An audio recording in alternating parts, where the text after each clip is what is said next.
At a quiet truck stop along Route 66, two members of the Iron Fangs gang swaggered in, exuding the predatory confidence of those who believed the world was theirs to conquer. To them, this was just another soft target. A quiet former Marine sitting at the counter and a few scattered truckers. Little did they know, the man sipping his coffee had once served as a Force Recon Marine, the kind of soldier who dismantled some of the most dangerous criminal networks across 3 continents. His decision that evening would not only shift the dynamics of that small truck stop, but also ignite a spirit of unity in an entire community. Could the courage of one man stand against an entire criminal organization? Stay tuned. What happens next is not what you'd expect, and it will leave you speechless. The sun cast long shadows over the parking lot of the Flagstaff's truck stop as twilight descended. The neon, open sign flickered to life, glowing faintly against the darkening sky.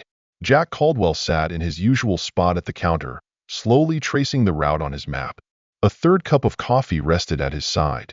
20 years in the military had ingrained in him the habit of choosing a seat where he could watch both entrances while keeping his back to the wall. Megan Thompson, the waitress who brought a warm presence to the diner, approached with a full coffee pot. "Need a refill, Jack?" she asked with a gentle smile. "Thanks, Megan. Coffee always tastes better when you pour it," Jack replied with a smirk. She laughed lightly, filling his cup. "You always say that, and I always mean it."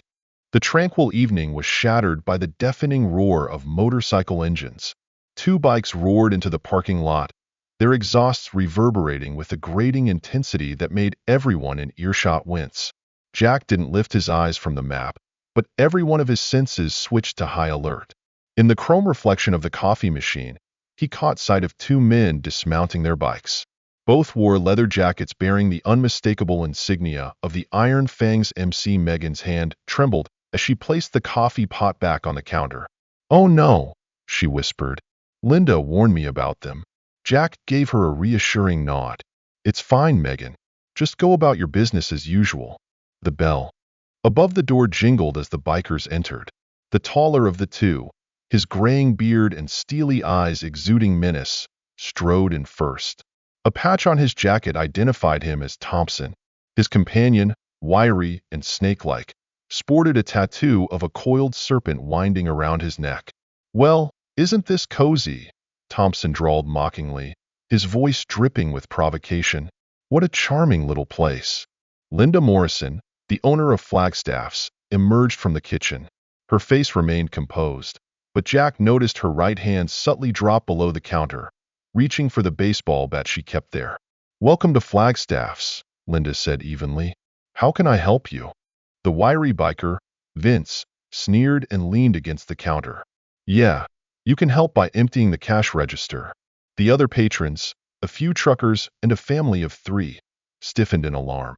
The father instinctively shifted to shield his wife and young daughter. Thompson sneered, placing a hand on Vince's shoulder. "Calm down, brother. It's just business." He turned to Linda with a wicked grin.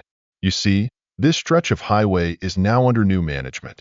The Iron Fangs are expanding our territory, and we're here to discuss your monthly protection fee." Jack remained focused on the map, but the muscles under his shirt tensed ever so slightly, ready for action.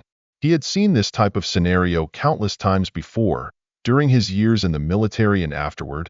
Small-time gangs always started with intimidation, sowing fear before revealing their true agenda. Linda's voice stayed steady, though her hands gripped the counter so tightly her knuckles turned white. "This is a family-run business. We don't need any protection." "Every family needs protection," Thompson replied, his tone dropping into a darker, more threatening register. "Bad things tend to happen to people who don't understand that. Broken equipment, missing supplies, customers getting hurt." Vince moved closer to a table where a family was sitting, deliberately bumping his shoulder into the chair of the little girl. She recoiled, clutching her mother's arm tightly, her wide, tear-filled eyes glistening with fear. At that moment, Jack spoke, his voice calm yet commanding, cutting through the tense silence. "She said she's not interested." The diner went completely still. Thompson slowly turned, as if only now realizing Jack's presence. "Well, look at that. Seems we've got ourselves a hero," he sneered, striding over to the counter and towering over Jack. "This has nothing to do with you, old man." Jack finally lifted his eyes from the map, locking his gaze on Thompson. His expression betrayed no fear, no anger, just an unnerving calm that hinted at something much more dangerous. "You just made it my business."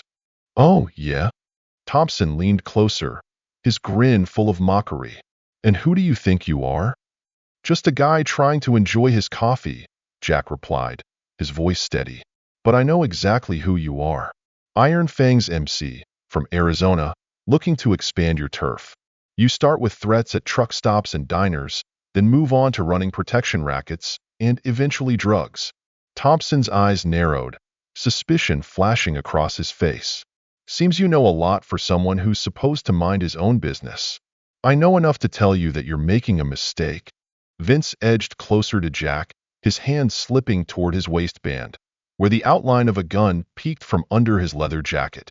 "The only mistake here is yours, old man," Vince sneered. Jack didn't flinch. He didn't even glance at Vince. Instead, he calmly took another sip of coffee, set the cup down, and spoke, his voice deliberate and razor-sharp. "You have two choices. Walk out that door, get on your bikes, and find somewhere else to stir up trouble. Or go ahead and try what you're thinking, and we'll see how it ends." Jack's unwavering tone made Vince hesitate. Thompson studied him closely, noticing for the first time the precision in his movements, the deliberate posture, the purposeful control in every action.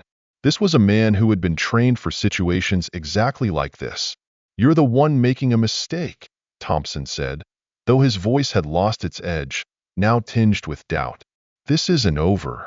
Jack gave a slight nod, his eyes never leaving Thompson. "It's over for tonight."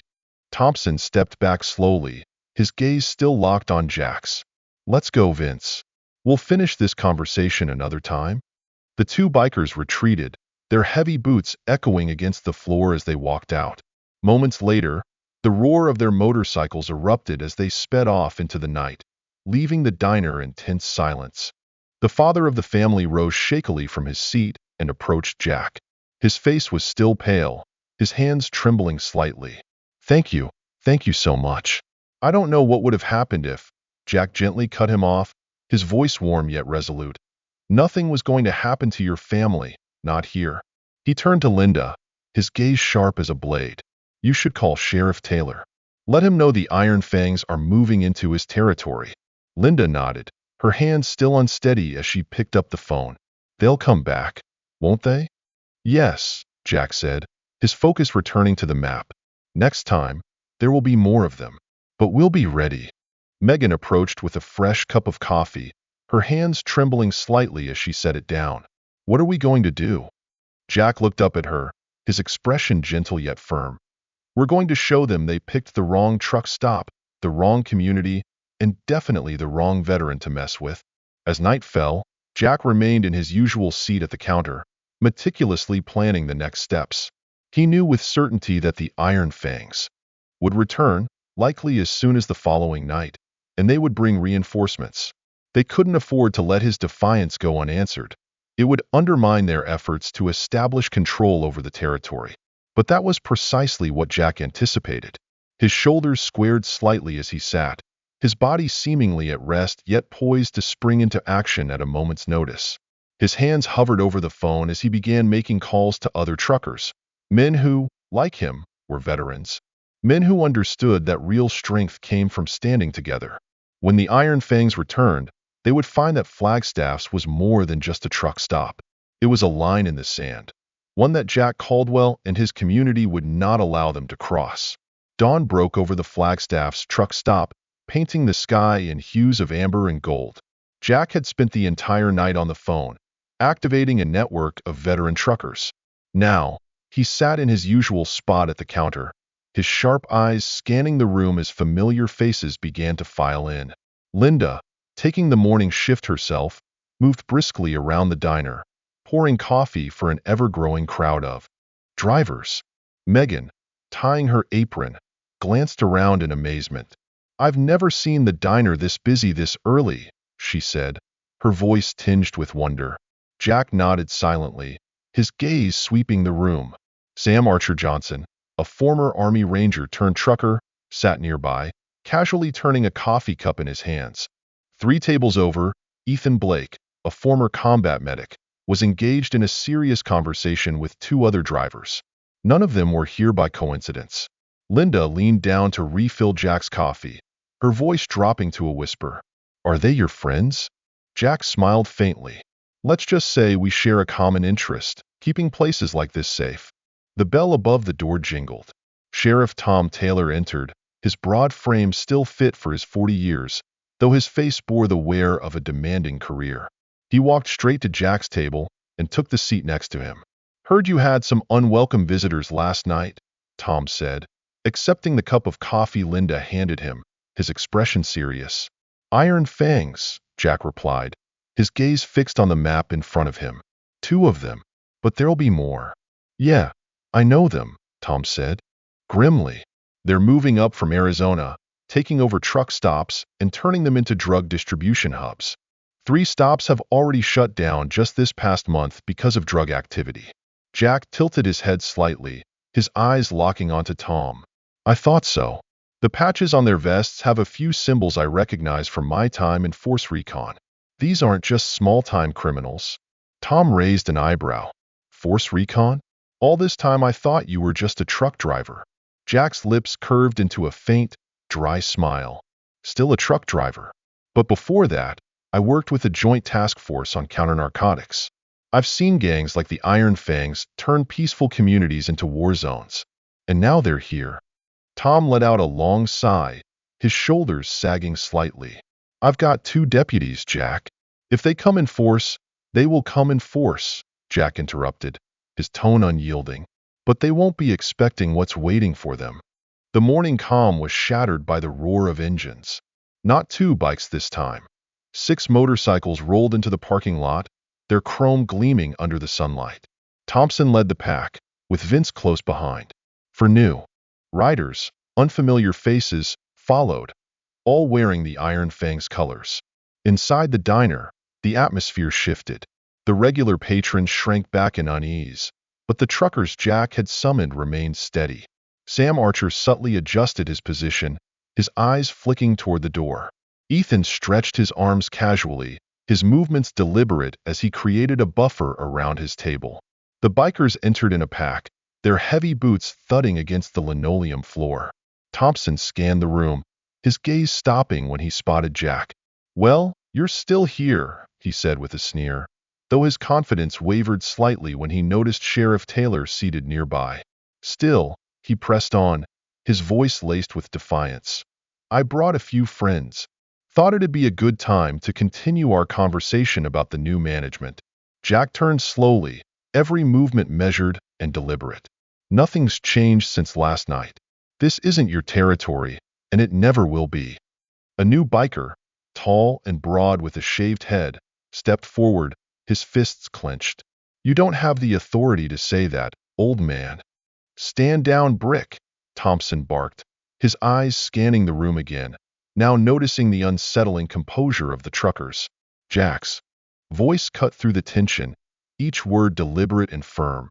"You didn't come here just to talk. You want to turn this place into a drug distribution hub, just like you've done down south. First, you intimidate, then you take over legitimate businesses to use as cover." Vince's hand started to move toward his jacket, but before he could act, Sam Archer's deep, steady voice rang out, "I wouldn't try that if I were you, Vince. Unless you want to find out how many combat veterans are in this room." Thompson's gaze darted around, now truly seeing the calm, calculated demeanor of the truckers. These weren't ordinary drivers. They were trained fighters, disguising their expertise behind the guise of regular truckers. Thompson turned back to Jack, his voice faltering, the confidence from earlier now replaced with a trembling edge. "You think bringing a bunch of old men here changes anything? This is happening, whether you like it or not." Jack rose slowly, his deliberate movements drawing the attention of everyone in the room. The light caught his frame, highlighting his solid build and eyes sharp as steel. "Let me make this clear," Jack said, his voice cutting through the air like a blade. "I know your operations. I know your routes. For 20 years, I've hunted and dismantled organizations like yours. You're not the first to try this, and you won't be the last. But right here, right now, you have a choice. Thompson blinked, his hand twitching slightly near his jacket, almost instinctively. And what choice is that? Leave. Find somewhere else to run your drugs. Because if you push this any further, if you really want to turn Flagstaffs into a battleground, you won't just face me or the people here. You'll be up against an entire community of veterans who have spent their lives dealing with threats far bigger than you. The diner fell completely silent. Even the regular patrons held their breath, watching the confrontation unfold. Sheriff Taylor remained seated, his gaze razor-sharp, his hand resting near his holster, ready to act if necessary. Brick, the hulking member of the gang, stepped forward, but Thompson quickly grabbed his arm, his expression faltering. There was something in Jack's words, or perhaps the calm but resolute demeanor of the truckers, that made him hesitate. This your territory? Thompson sneered, his voice dripping with mockery, though a hint of unease crept beneath his bravado. No, Jack replied, his voice as firm as steel. This is everyone's territory, and that's what you don't understand. We don't claim it, we protect it. Vince spat on the floor, his glare defiant. Big words from an old man. It's not words, Jack corrected, his gaze piercing Vince like a dagger. It's a promise. Go ahead, try me. But remember, whatever happens next is on you. Thompson stared at Jack for a long moment, his eyes scanning the room once more. The steely determination in the trucker's gazes was undeniable. These weren't ordinary men. They were warriors, their calm exteriors hiding years of experience and readiness. Finally, Thompson jerked his head toward the door. Let's go, he barked to his crew. There are plenty of other stops on this highway. As the bikers began to file out, Thompson turned back, his voice low and menacing. This isn't over. Yes, it is, Jack replied, his tone low and unwavering. You just don't know it yet. The roar of motorcycle engines filled the air as the Iron Fangs sped away, their departure echoing in the now quiet parking lot. Inside, the tension began to dissipate. Linda exhaled a long, slow breath, the weight of the moment lifting off her shoulders. Megan managed a small smile, though her hand still trembled slightly as she adjusted her apron. Sheriff Taylor rose from his seat, placing a firm hand on Jack's shoulder. They'll come back, Taylor said, his voice grim, and they'll bring more. I know, Jack nodded, his expression calm yet focused. That's what I'm counting on. It's time they learn what happens when they pick the wrong veteran and the wrong truck stop. The morning sun climbed higher, casting its golden light across the Flagstaff's diner. The regulars returned to their meals, but the air inside had shifted. A line had been drawn, and on this side stood a united community, led by a quiet yet resolute veteran, one who had decided that some battles were worth fighting all over again. By afternoon, the sunlight bathed Flagstaffs in a warm glow. Jack sat with Sheriff Taylor and the growing group of truckers. At a secluded corner of the diner, Linda had closed off the section to give them privacy. Sam Archer spread out a map of the highway system on the table, marking key spots with red dots where the Iron Fangs had been active. They've hit every major stop from Houston to Albuquerque, New Mexico City, Archer explained, his thick finger tracing the lines on the map. The pattern's always the same. Threats, takeover, then the drugs start flowing. Ethan leaned in closer, adjusting his reading glasses that had slipped down his nose. My sources say they've got at least 30 full members, probably more if you count associates. This isn't some random gang. They're highly organized. Jack nodded, his eyes fixed on the map. They're using truck stops as distribution hubs. Drivers working for them move the goods across state lines. These stops provide a legitimate front. And we, Sheriff Taylor pointed to Flagstaffs on the map, are sitting right in the center of their expansion plans. Megan approached hesitantly with a fresh pot of coffee. Sorry to interrupt, but I think you all should know this, she said, glancing nervously over her shoulder. There are 2 bikers circling the lot. They've been at it for over an hour. Not Iron Fangs, no colors, but they're definitely watching. Jack exchanged a glance with Taylor, and both said in unison, Scouts. Jack turned back, his voice firm. "They're studying our habits, looking for weaknesses and the moments when we're most vulnerable." Sam Archer clenched his fists, the knuckles cracking audibly. "Let me go out there and show them what we think about being watched." "No," Jack said sharply. "Let them observe. Let them think they're gathering good intel." Meanwhile, he turned to Taylor. "Tom, how many of your former deputies could come back temporarily?" Taylor straightened, his confidence evident. "I'd say most of them. Budget cuts forced them out, but their loyalty never wavered." "Good," Jack said, his eyes never leaving the map. "We need eyes everywhere, not just here but along every route they could use to access this place." A new voice spoke up from the back of the room. "Maybe I can help." Everyone turned to see Carl Martinez, the local mechanic and a regular at Flagstaff's, stepping toward the table. "I served in the Army Corps of Engineers. Got a few ideas on how to control the entry points to the lot, if you're interested." Jack gestured for him to sit. "We're interested in every idea right now." As they discussed strategies, more people began to join in. A retired teacher who had served in military intelligence, a young waitress whose brother was stationed overseas, a local farmer who had been part of the National Guard. Each brought their own knowledge, skills, and resources to the table. Linda stood behind the counter, watching the scene unfold. Her hands, which had once clenched in fear, now rested calmly as amazement replaced her earlier anxiety. She caught Jack's eye and gave a small nod, a quiet acknowledgement of her growing resolve. The afternoon passed with plans being laid out and tasks assigned. Jack kept his sharp gaze on the window, watching as the scouts continued to circle the lot. "Let them look," he thought. "Let them think they've got it all figured out." As dusk fell, Megan rushed in from the back, her breathing quick and urgent. "They're back. Thompson and Vince have brought about 10 more bikes with them." Jack rose, his movements calm and deliberate, like the steady flow of a river. "Everyone, remember what we discussed. No one acts alone, and no one takes unnecessary risks." The roar of engines filled the air as the bikers sped into the lot, their sheer numbers an unmistakable attempt at intimidation. This time, not all of them came inside. Thompson led Vince and 2 others through the door, while the rest circled the building on their bikes, their engines thundering like an approaching storm. Thompson strode forward, his eyes sweeping over the group gathered inside. "A nice little war council you've got here," he sneered, his tone dripping with mockery. "Planning something special for us, are you?" Jack stepped forward, his movements deliberate and steady, placing himself squarely between the bikers and the rest of the room. "Just having coffee with some friends," he said calmly. "You should try it sometime. Having friends, I mean." Vince sneered, baring his teeth. "Friends, huh?" Thompson raised a hand, silencing Vince, his expression curious.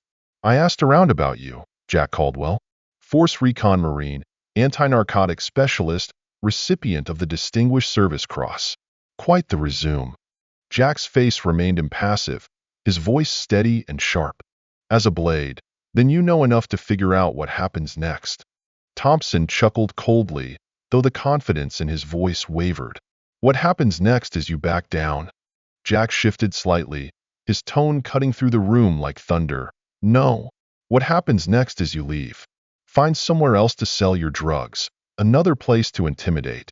Thompson took a deep breath, his eyes narrowing as his fingers twitched near the edge of his vest. "Your little community won't be able to stop what's coming." "You don't understand what a community is," Jack replied, his eyes locked on Thompson. "It's not just words, it's action.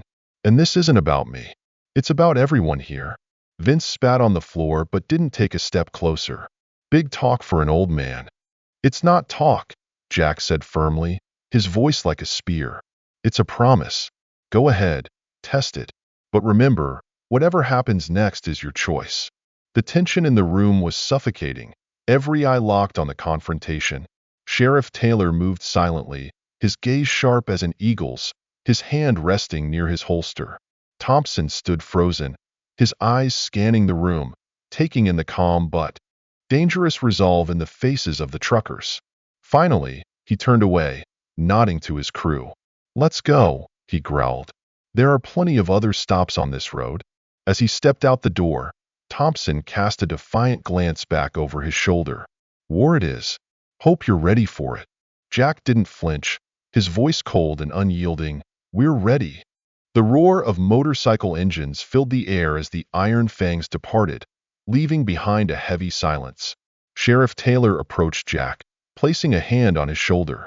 His voice was low but full of caution. Next time, they won't warn us.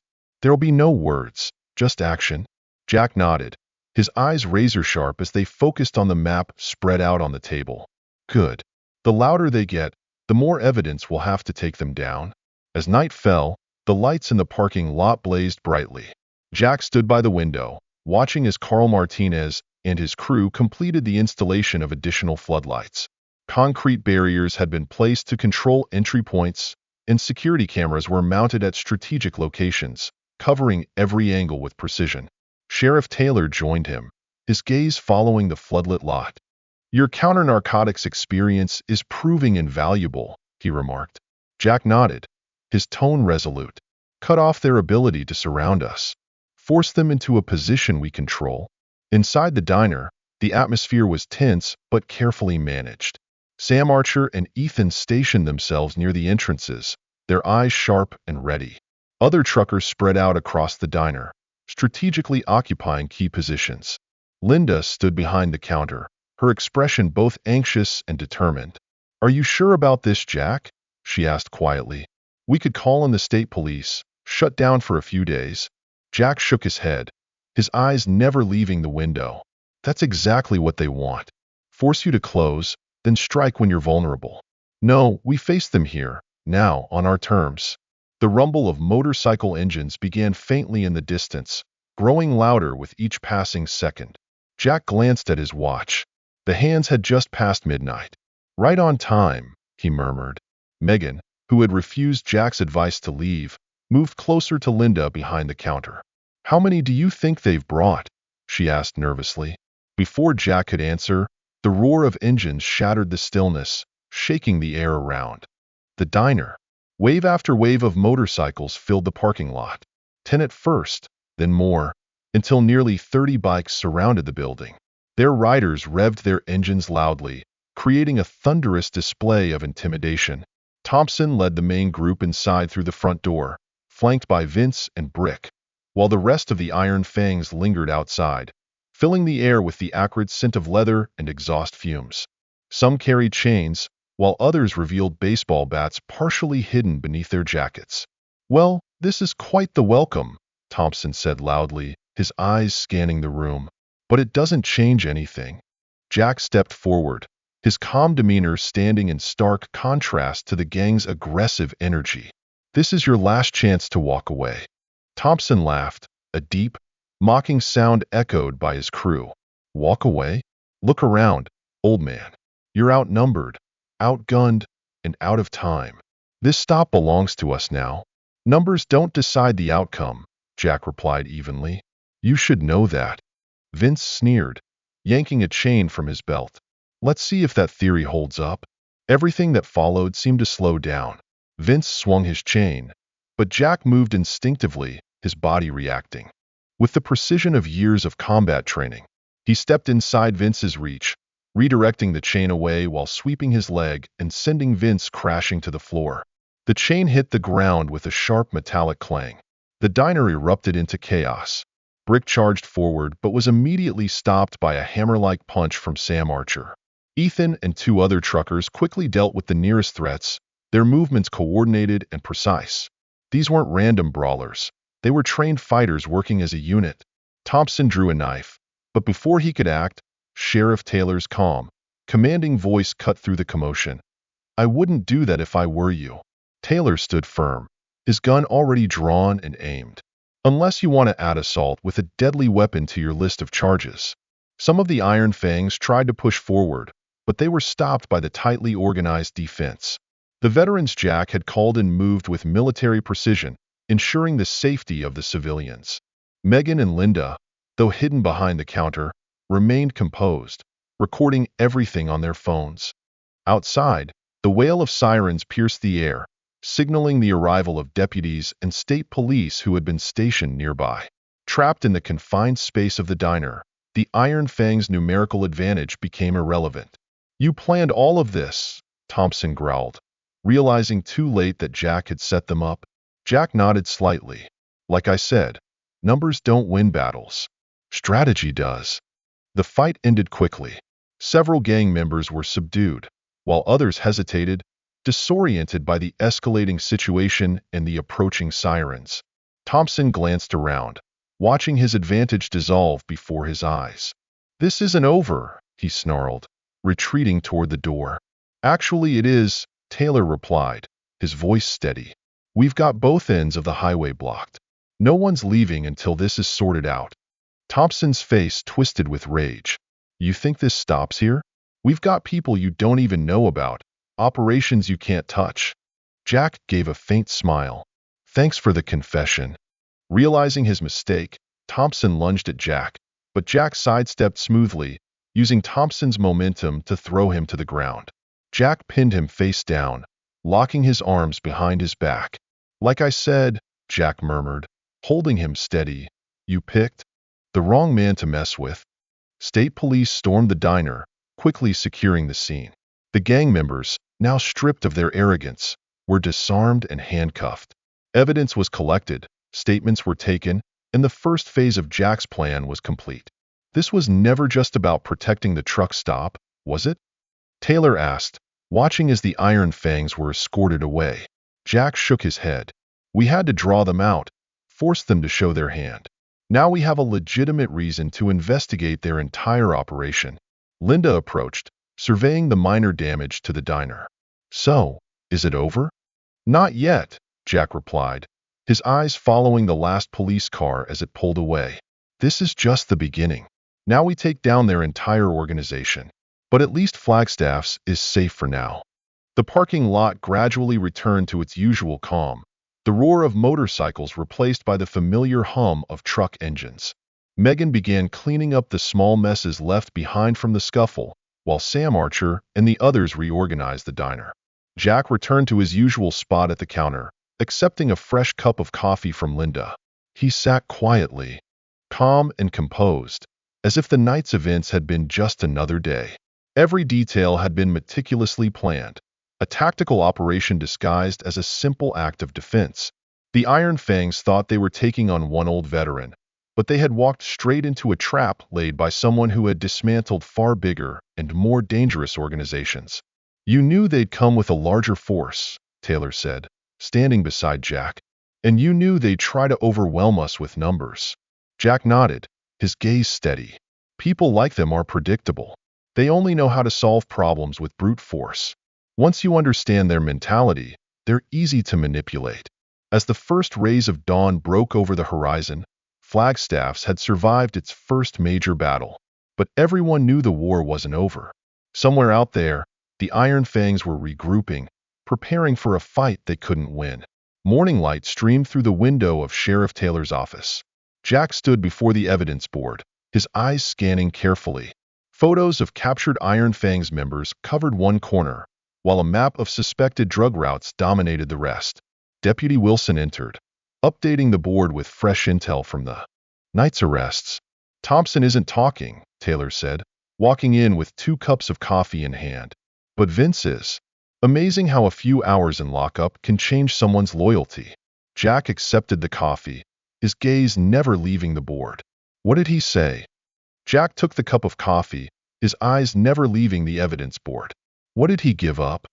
"Names, dates, locations. Turns out, the Iron Fangs are just the foot soldiers for a much larger operation. They're working with a Mexican cartel, using truck stops as distribution points across 5 states. "Just as I thought," Jack nodded, his expression hardening. "The gang ensures local control, while the cartel provides the product and protection. It's a classic structure. I've seen it too many times during my time in Force Recon." Deputy Wilson pinned another photo to the board. Vince mentioned a name, Diego Morales. "He said Morales is the cartel's point of contact." Jack straightened, his face turning stone cold. "Morales? Are you sure?" "Absolutely. Do you know him?" "The last time I crossed paths with him was on my final mission before retirement," Jack said, his voice dropping. "We nearly caught him during a border operation, but he slipped through. 2 of my men didn't make it out of that firefight." The office door opened, and Linda entered carrying a box of donuts. "I figured you guys could use breakfast," she said, setting the box down before walking over to the evidence board. "So this Iron Fangs gang is bigger than we thought, huh?" "Much bigger," Taylor confirmed. "Your truck stop is just the latest target in a broader expansion plan. They're systematically taking over transportation hubs to build a distribution network." Jack's phone buzzed. He glanced at the message, then looked up, his expression grim. "Word from my contact in Arizona. The Iron Fangs leadership is calling an emergency meeting. Last night's operation has them on high alert." "Good," Taylor said. "Maybe they'll back off." "No," Jack shook his head, his voice icy. "They can't back off. We've disrupted their supply line and embarrassed them publicly. They'll retaliate, and it'll be brutal." As if to confirm his words, Megan suddenly burst into the office, her face pale. "You need to see this," she said breathlessly. They followed her outside. Across the street from the sheriff's office, an Iron Fangs member was spray-painting the words, "War is coming," on the wall. Before anyone could react, 3 motorcycles roared past, their riders hurling objects. Glass shattered as Molotov cocktails struck, igniting flames that quickly spread across the street. "Everyone, get back!" Jack shouted, pulling Megan to safety as Taylor called for the fire department. The motorcycles disappeared around the corner, leaving chaos in their wake. When the emergency crews arrived, Jack stood silently, watching the red paint drip down the wall like blood. "They're escalating," Taylor said, stepping up beside him. "They want to make this personal." "It's already personal," Jack replied, his voice as cold as steel. "Now they're just showing their hand." At Flagstaff's, Sam Archer and the other veterans had transformed the truck stop into a veritable fortress. Security cameras monitored every angle, and concrete barriers controlled access points. Regular customers still came and went, but each was carefully scrutinized. Movement on the South Road, Ethan's voice crackled over the radio. From his observation point, he had a clear view of approaching vehicles. 3 motorcycles, just watching. Jack nodded, responding into the radio. "Keep an eye on them." He turned to Taylor. "They're probing us, looking for weaknesses. That attack in town was just to show they can strike anywhere." "I could request backup from the state police," Taylor offered. "Not yet," Jack replied, pulling out his phone and scrolling through a series of messages. "An old contact of mine is feeding me intel on Iron Fang's activities in the area." Linda, standing nearby, stepped closer. "What do they really want?" "Control," Jack said, his voice low but firm. "The cartel needs stable distribution routes, and Iron Fang secures that by taking over key transportation hubs. But this isn't just about drugs, it's about power. They can't afford to let a small truck stop beat them. If word gets out, others might start resisting." The radio crackled again. More bikes coming in from the east. "Looks like they're taking pictures of the area." Jack moved to the window, watching the motorcycles slowly cruise by. "Let them look. They won't see anything that matters." Throughout the day, more reports poured in. Members of the Iron Fangs were gathering in small groups across the area, while local businesses reported threats and intimidation. The gang was flexing its muscles, trying to recover from the previous night's failure. By evening, the tension was palpable. Megan jumped at every sound of a motorcycle engine, while Linda repeatedly checked the security cameras. Even the seasoned truckers felt uneasy, knowing that somewhere out there, Iron Fangs was plotting its revenge. Jack sat in his usual spot, appearing relaxed but missing nothing. His phone buzzed with a new message from an old military comrade. Glancing at the screen, a cold smile crept onto his face. "What's the news?" Taylor asked, noticing Jack's expression. "Remember Vince mentioning Diego Morales?" Jack said, his tone icy. "I just got confirmation. He's coming here personally, straight from Mexico, to deal with this." "That's bad, right?" Taylor asked, his brow furrowed. "Actually," Jack replied, his voice sharp and dangerous, "this is exactly what we need. Iron Fangs is just the local muscle. Morales is the real target. If we can take him down here, We can dismantle their entire operation. Taylor nodded, realization dawning. We're not just stopping them, we're cutting them off at the root. Exactly, Jack said, his gaze fixed on the window. This gang's pride won't let them retreat, and Morales can't afford to lose this territory. They'll throw everything they have at us. And that's perfect because this time, we'll be ready for all of it. As night descended over Flagstaffs, the tension thickened. More motorcycles appeared, circling the area, their riders growing increasingly aggressive. Everyone knew the Iron Fangs would strike back, and it would be violent. But as Jack surveyed the truck stop, he didn't see fear. Instead, he saw resolve in every face. The community had come together, drawing strength from each other. What Iron Fangs and the cartel backing them didn't understand was that they weren't just facing a lone veteran. They were up against an entire community that had decided to stand and fight. War is coming, Jack murmured, staring at the graffiti through the window. But they don't know the kind of war they've started. The late afternoon sun cast long shadows over Flagstaffs as Jack gathered his trusted allies in the back office. The room had been transformed into a makeshift command center, with maps and surveillance photos covering every wall. Sam Archer stood watch outside, while Ethan worked to organize the latest intelligence. Morales is definitely on the move, Jack explained, pointing to a series of photographs.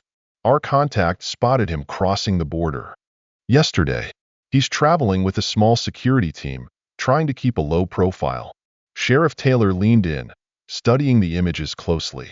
How are you getting this intel so quickly? Old friends from Northern Task Force, Jack replied, tapping on a photograph of Morales meeting with the Iron Fangs leadership. They've been tracking Morales for years, waiting for him to slip up. This is his mistake. Megan knocked lightly before entering, carrying a tray of hot coffee. She glanced at the wall, her eyes widening. That's him?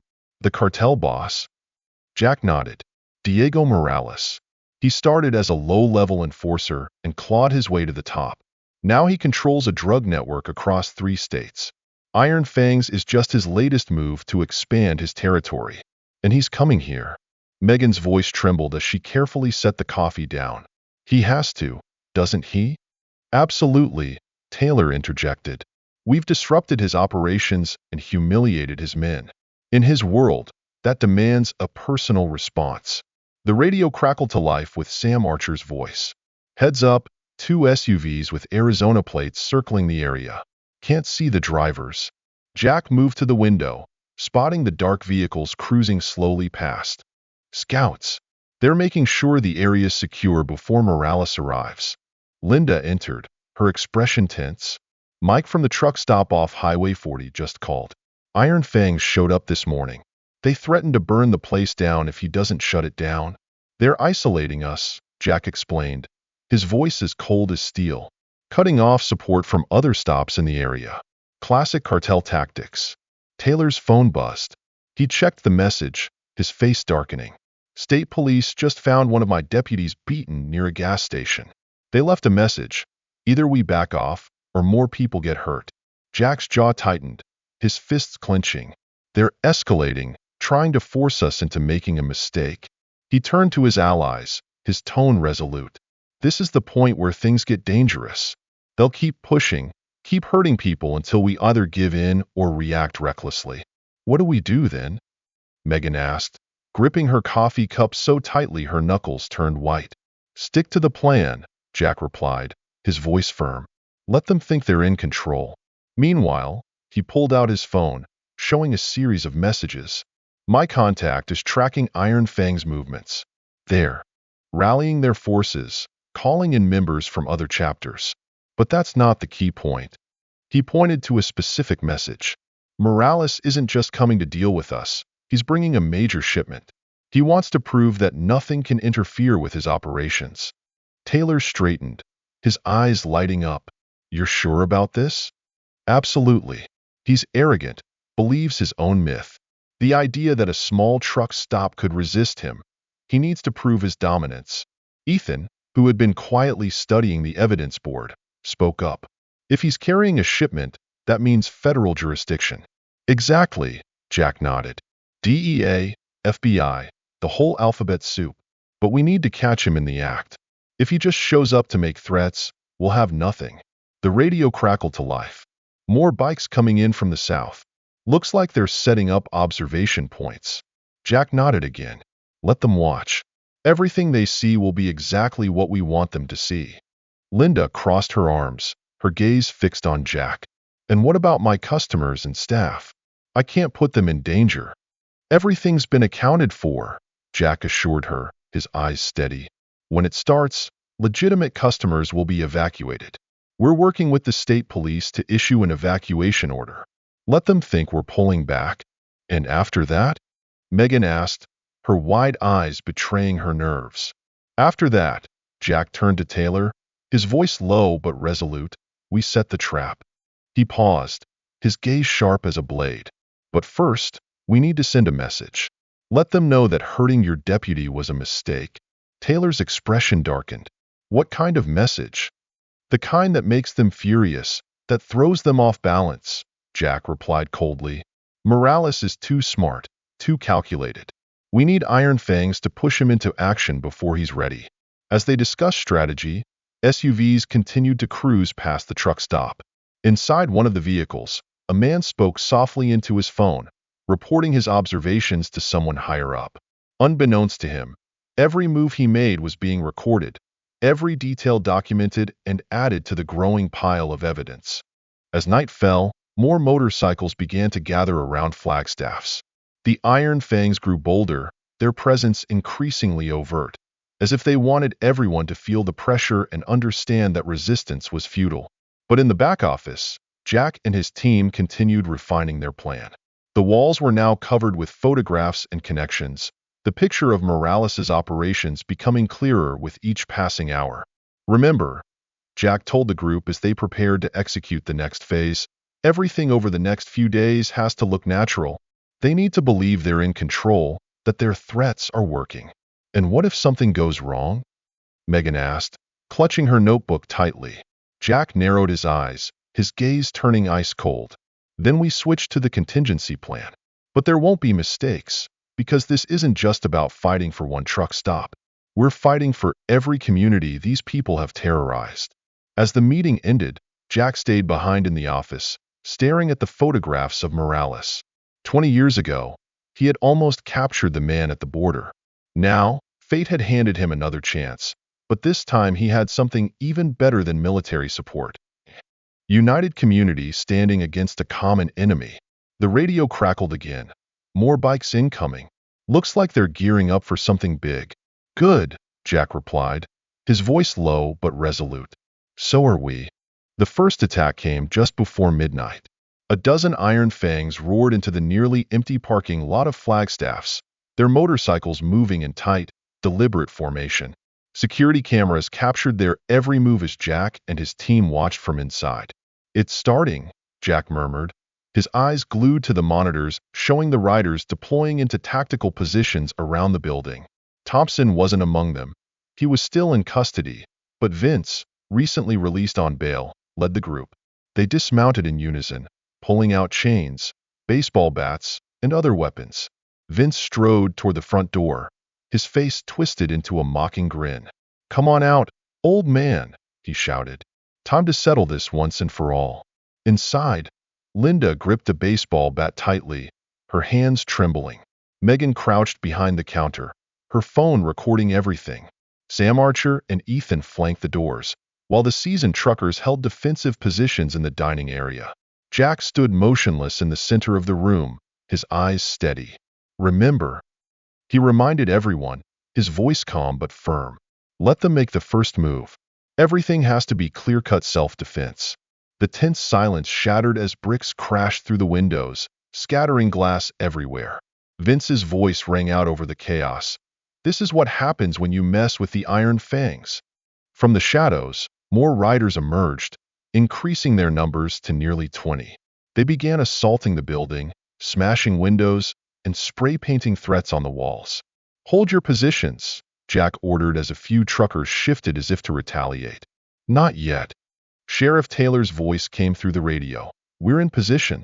State police are 2 minutes out. Certain? Taylor pressed. Certain, Jack confirmed. Let them commit fully to the attack. Frustrated by the lack of response, Vince kicked the front door open. What's wrong, hero? Too scared to come out without your cop buddies? Jack stepped forward, his voice cutting through the room like a blade. This is your final warning. Leave now, or this will end very badly for all of you. Several riders surged forward, Vince leading the charge. They made it 3 steps into the diner before the trap was sprung. Blinding lights from hidden positions flooded the room, momentarily disorienting the attackers. The veteran truckers moved with military precision, swiftly neutralizing each threat. Sam Archer tackled Vince with precision, pinning him to the ground. Ethan and 2 others quickly subdued Vince's backup. The remaining bikers found themselves facing a tightly coordinated defense they hadn't anticipated. Outside, the wail of police sirens filled the air as state troopers sealed off all pre-planned escape routes. Trapped between the defenders inside and law enforcement outside, the Iron Fangs quickly realized they had walked straight into a meticulously executed trap. Drop your weapons. Taylor's voice boomed over the loudspeaker. The building is surrounded. A few bikers tried to flee, only to discover their motorcycles had been disabled, a critical contribution from Carl Martinez during the planning phase. Others surrendered immediately, recognizing they were completely outmatched. Pinned to the ground by Sam Archer, Vince spat blood and cursed. You have no idea what you've started. When Morales gets here, you'll regret this. That's exactly what I was hoping to hear, Jack said, holding up his phone, which had recorded the entire exchange. The video provided irrefutable evidence of the connection between Iron Fangs and Morales, a crucial piece for court. The skirmish ended in minutes, with most of the Iron Fangs apprehended. Property damage was extensive but anticipated, just as Jack had planned. You set this all up, Vince realized as he was handcuffed. You used us to get evidence. You made it easy, Jack replied coldly. People like you always respond with violence and intimidation. Predictable. As the bikers were loaded into transport vehicles, Taylor walked over to Jack. That's the second time we've taken them down. They'll be even more desperate now. Good, Jack nodded, his expression sharp as a blade. Because this was just the opening act. The real target is still on the way. Linda surveyed the damage to her diner, her shoulders tense as her eyes swept over shattered windows and graffiti-covered walls. She sighed, gripping a broom tightly. At least no one was seriously hurt.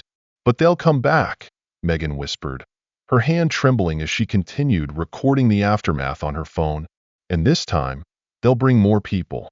Count on it, Jack agreed, his focus shifting to the new evidence they had gathered. But now we have concrete proof tying them to Morales. That changes everything. The radio crackled with an urgent message from a lookout station. Multiple vehicles approaching from the south. Luxury SUVs, armed escorts. Jack strode to the window, his sharp gaze fixed on the approaching convoy. Right on time, he said, his voice low but steady. Morales wants to see the damage for himself. For black SUVs rolled slowly into view, their dark-tinted windows barely concealing the figures inside. In the second vehicle, a man in an expensive suit was briefly visible, his cold eyes scanning the scene. That's him, Jack said quietly, his voice taut like a drawn bowstring. Diego Morales, here to personally assess the damage to his operation. The convoy didn't stop, but the message was clear. The real battle was about to begin. Morales was nothing like the low-level thugs of the Iron Fangs. He was patient, calculating, and utterly ruthless. What now? Taylor asked as the SUVs disappeared into the night. Now we wait, Jack replied, a cold smile flickering across his face. He'll want to re-establish control quickly, to prove that no one can stand against his organization. When he makes his move, we'll be ready. Inside the diner, everyone began cleaning up. Broken windows were boarded up, shattered glass swept away, and all evidence carefully preserved. But the atmosphere had shifted. Everyone understood that Morales' presence signified a conflict that had escalated far beyond mere gang violence. You faced him before in the military, Linda said to Jack, tension in her eyes. What should we expect? He'll start subtly, Jack answered, his hands tightening slightly. He'll offer money, try to buy us off. When that fails, he'll threaten families, try to divide us. Only after that will he resort to violence, and when he does, it'll be ruthless. Megan shivered, her hands gripping the edge of the counter. Can we really stand against him? Jack placed a steady hand on her shoulder, his gaze unwavering. We already are. Everything that's happened, the skirmishes, the arrests, the property damage, it's all building a case, not just against the Iron Fangs but against Morales' entire operation. The night grew quiet again, but no one relaxed. The distant growl of motorcycles echoed intermittently as Iron Fangs continued patrolling, watching. The threat wasn't over, and now they had to contend with cartel reinforcements. Get some rest, Jack told the group, his voice low but resolute. Tomorrow, we'll show them what happens when they bring cartel warfare to our doorstep. As dawn broke over Flagstaff truck stop, the extent of the previous night's damage came into focus. Boarded-up windows and spray-painted threats on the walls served as stark reminders of the Iron Fang's destruction. But inside, Jack was focused on a greater threat. Seated with Sheriff Taylor and 2 DEA agents who had arrived early that morning, Jack reviewed intelligence reports on Morales' operation. Sources confirm he's setting up a major distribution hub, Agent Sherrod Harper explained, spreading surveillance photos across the table. The Iron Fangs were just phase 1. Intimidate local businesses, establish control over transport routes. Phase 2 is the actual drug pipeline. Jack studied a surveillance photo showing Morales meeting with other cartel leaders. He's expanding aggressively. This isn't just about one truck stop anymore. Exactly, Agent Mike Phillips agreed, pointing to a map dotted with suspicious activity markers. He's building a network. Every truck stop, every rest area from Arizona to Kansas, has the potential to become a distribution point. Preliminary estimates put the value of this entire operation at $500 million annually.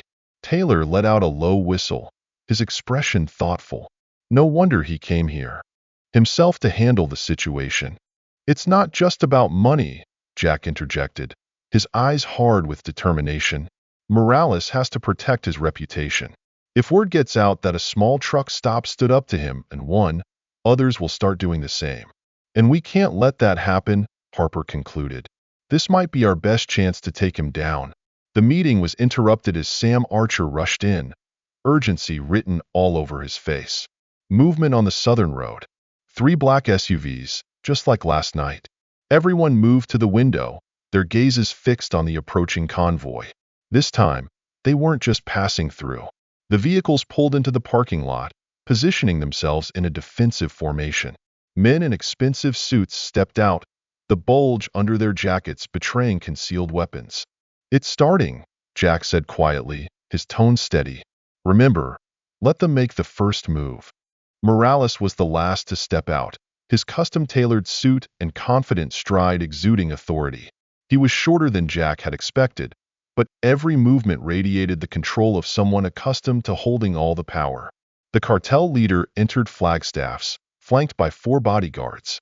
He paused, surveying the damage from the previous night's attack, before locking his sharp gaze onto Jack and flashing a practiced smile. Mr. Caldwell, Morales began, his voice smooth and layered with subtle menace. I believe we have some matters to discuss. Jack stood his ground, calm but resolute. He stepped forward slightly, placing himself between Morales and everyone else. There's nothing to discuss. This isn't your territory. Morales' smile didn't falter. All territory belongs to me, Mr. Caldwell. The only question is whether the transition benefits everyone or becomes unpleasant. He gestured to the shattered windows as if to underline his point. The only transition happening here, Taylor interrupted, his tone firm and unwavering, is you going to jail. One of Morales' bodyguards reached into his jacket, but Morales held up a hand to stop him. Please, he said, his tone still smooth. We're all businessmen here. Violence should always be a last resort. He turned his gaze back to Jack. I'm prepared to offer you $2 million, cash, no strings attached. Just walk away and forget everything you've seen. Jack didn't blink. Not interested. Then $3 million, Morales countered, his voice as persuasive as a snake charmer's. plus monthly payments to ensure your ongoing cooperation. Jack's answer was unchanged. Still not interested. Morales' smile finally faded. You're making a very dangerous mistake. Ask yourself, is this little truck stop really worth the cost? Jack held Morales' gaze, his voice steady but razor-sharp. You should be asking yourself that question. Is everything you have worth losing over this place? Morales squinted slightly, studying Jack more intently. You know, he said, his voice quieter but laced with steel, I've read your military file. Impressive record with the Northern Tactical Group. You caused quite a bit of trouble for my organization. And I'm about to cause more, Jack replied evenly. Morales' expression hardened, and he leaned forward, his voice dropping to a growl. Let me be clear. I already own this territory. The Iron Fangs work for me. Your local police work for me. Even your state police commander is on my payroll. You're fighting a battle you can't win. Maybe, Jack said, his gaze unwavering, but it's still a battle I'm going to fight. Morales offered a cold, calculating smile. Everyone has a price, Mr. Caldwell. Everyone has something they care about more than principles. Your friend Linda's daughter is studying in California. Megan's mother is gravely ill in Arizona. Sheriff Taylor's son serves in the police force in Albuquerque, New Mexico. It would be a shame if something happened to them. The air in the room seemed to grow colder. Jack took a deliberate step forward, his shoulders tense, his voice low and menacing. Threatening families is a line you don't want to cross. Morales shrugged, his expression unmoved, eyes devoid of warmth. I cross whatever lines I want. He paused, letting his words hang in the air. You have 24 hours to reconsider my offer. He smiled thinly, though his eyes remained dead. After that, we'll do this the hard way. As Morales turned to leave, Jack called out after him. You're not the first cartel boss I've taken down, and you certainly won't be the last. Morales stopped at the door, turning back with a sharp, piercing gaze. No, Mr. Caldwell. I'm not like the others you've faced. They were businessmen playing soldier. I'm a soldier playing businessman. Remember that. As the convoy pulled away, Taylor turned to Jack, his voice heavy. He's not bluffing about those threats. No, Jack replied, his hands clenched tightly. He's not. He turned to Agent Harper. How quickly can we secure those families? It's already done, Harper assured him. We deployed teams the moment we confirmed Morales' presence. But he's right about one thing. He has people everywhere. We can't rely on traditional channels. Jack nodded, his expression hardening further. Then we rely on our own. Ethan, get on the radio and summon every veteran driver who can make it here. Archer, reach out to your friends in the Mechanics Guild. We need eyes everywhere, people we know Morales hasn't bought off. Megan stood nearby, her hands clenched tightly together. What's he going to do? Her voice trembled slightly. First, he'll isolate us, Jack explained, his eyes distant but focused. Cut off supplies, communication, and support. Then he'll apply pressure. Accidents, sabotage, anonymous threats. Finally, when he thinks we're weak and afraid, he'll unleash his full force. And we're just going to let him?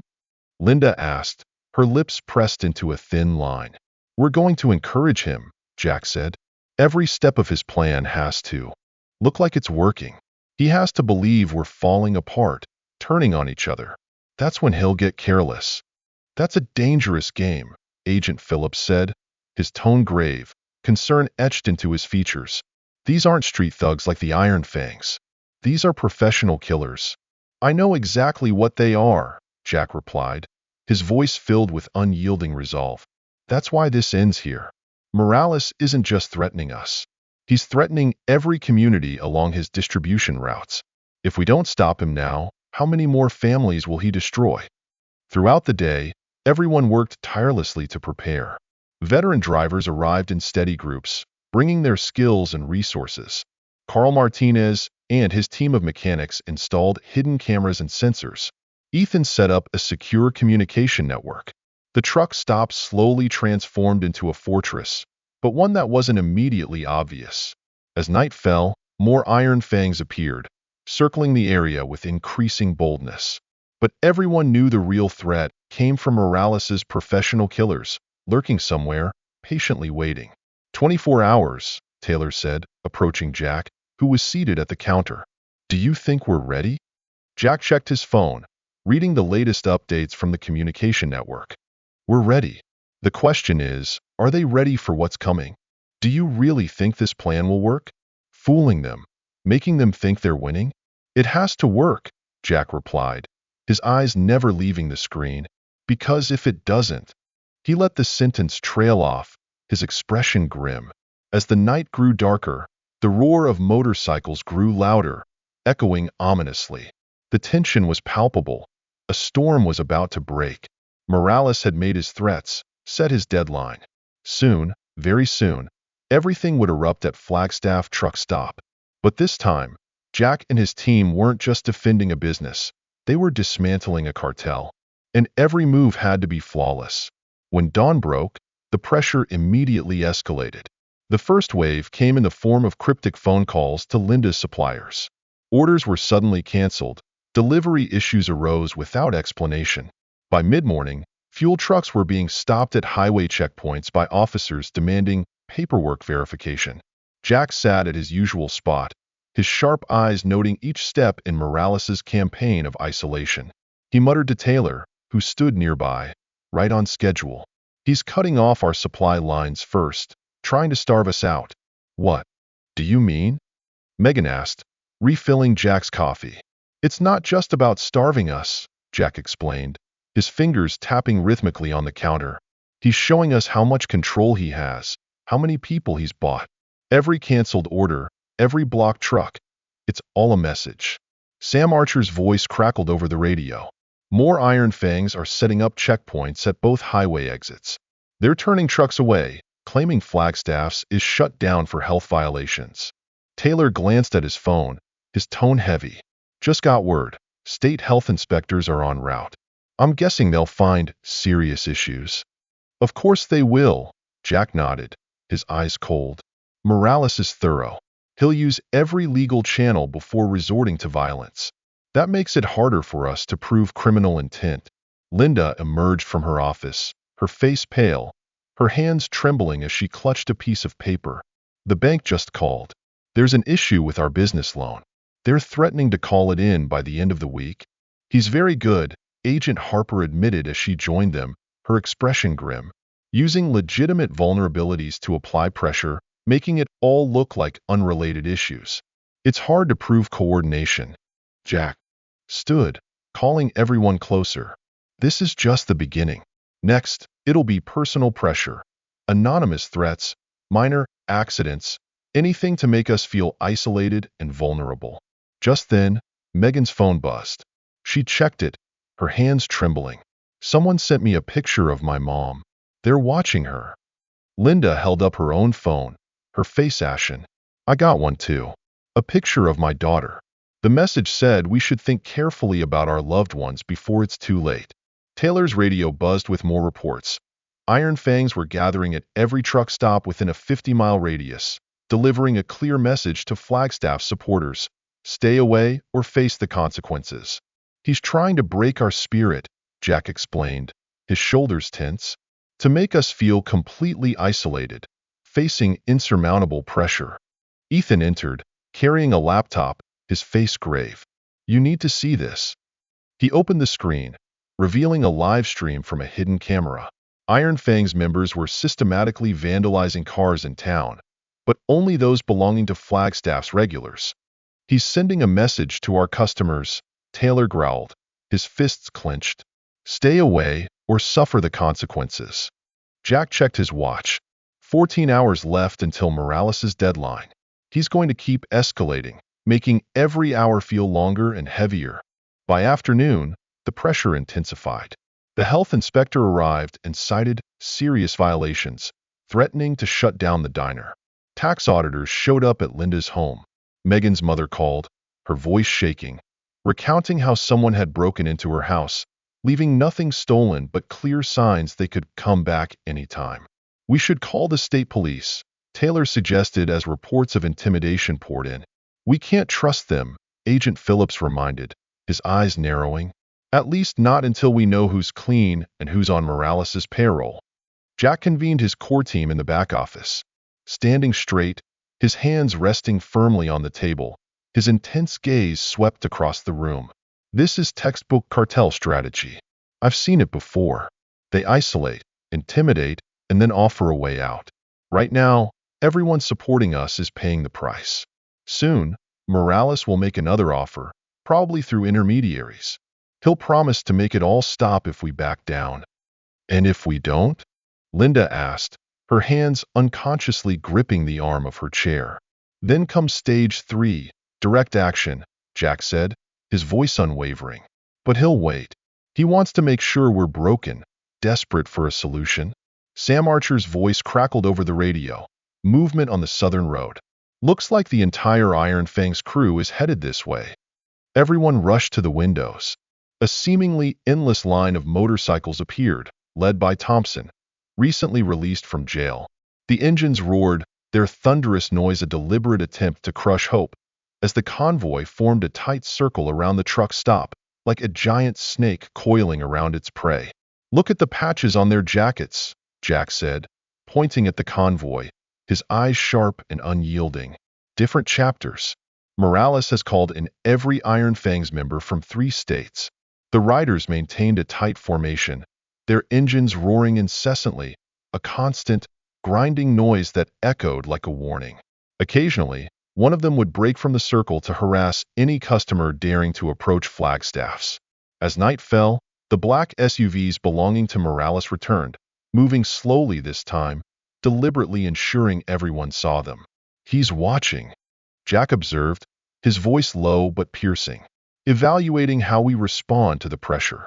Megan, who had been silent all day, suddenly spoke, her lips trembling. My mom called. She said a man visited her. Very polite, well-dressed. He offered to buy her house for double its hard value, if she could convince me to behave reasonably. My daughter got something too, Linda added, her face pale. A full-ride scholarship to a prestigious university. All expenses covered, if I make the right decision. Taylor checked his phone, his grip tightening. The precinct where my son works just offered him a major promotion. They just need him to convince me to rethink my stance. Jack nodded, his lips pressing into a firm line. Carrot and stick. Morales is showing us he can either hurt us or help us, depending on what we choose. As the night deepened, the pressure intensified. More motorcycles arrived with each passing hour, their headlights forming a blazing ring of light around Flagstaff's. The message was unmistakable. There was no escape, no hope for resistance. In the back office, Jack continued strategizing. His phone buzzed constantly with updates from his network of veterans and intelligence contacts. Every move Morales made was documented. Every threat was logged. 6 hours until the deadline, Taylor remarked, glancing at Jack. He won't wait that long. No, he won't, Jack replied, his eyes cold and calculating. All this pressure, it's leading to something. He wants us scared, desperate.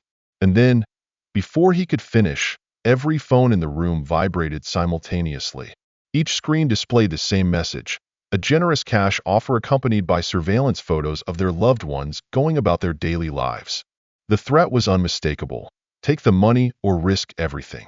Right on time, Jack murmured, his gaze steady. The final warning before he acts. What do we do now? Megan asked, her hands trembling as she clutched her phone, her eyes fixed on the picture of her mother. Jack stood straight, his gaze sweeping across the group. We do exactly what Morales expects.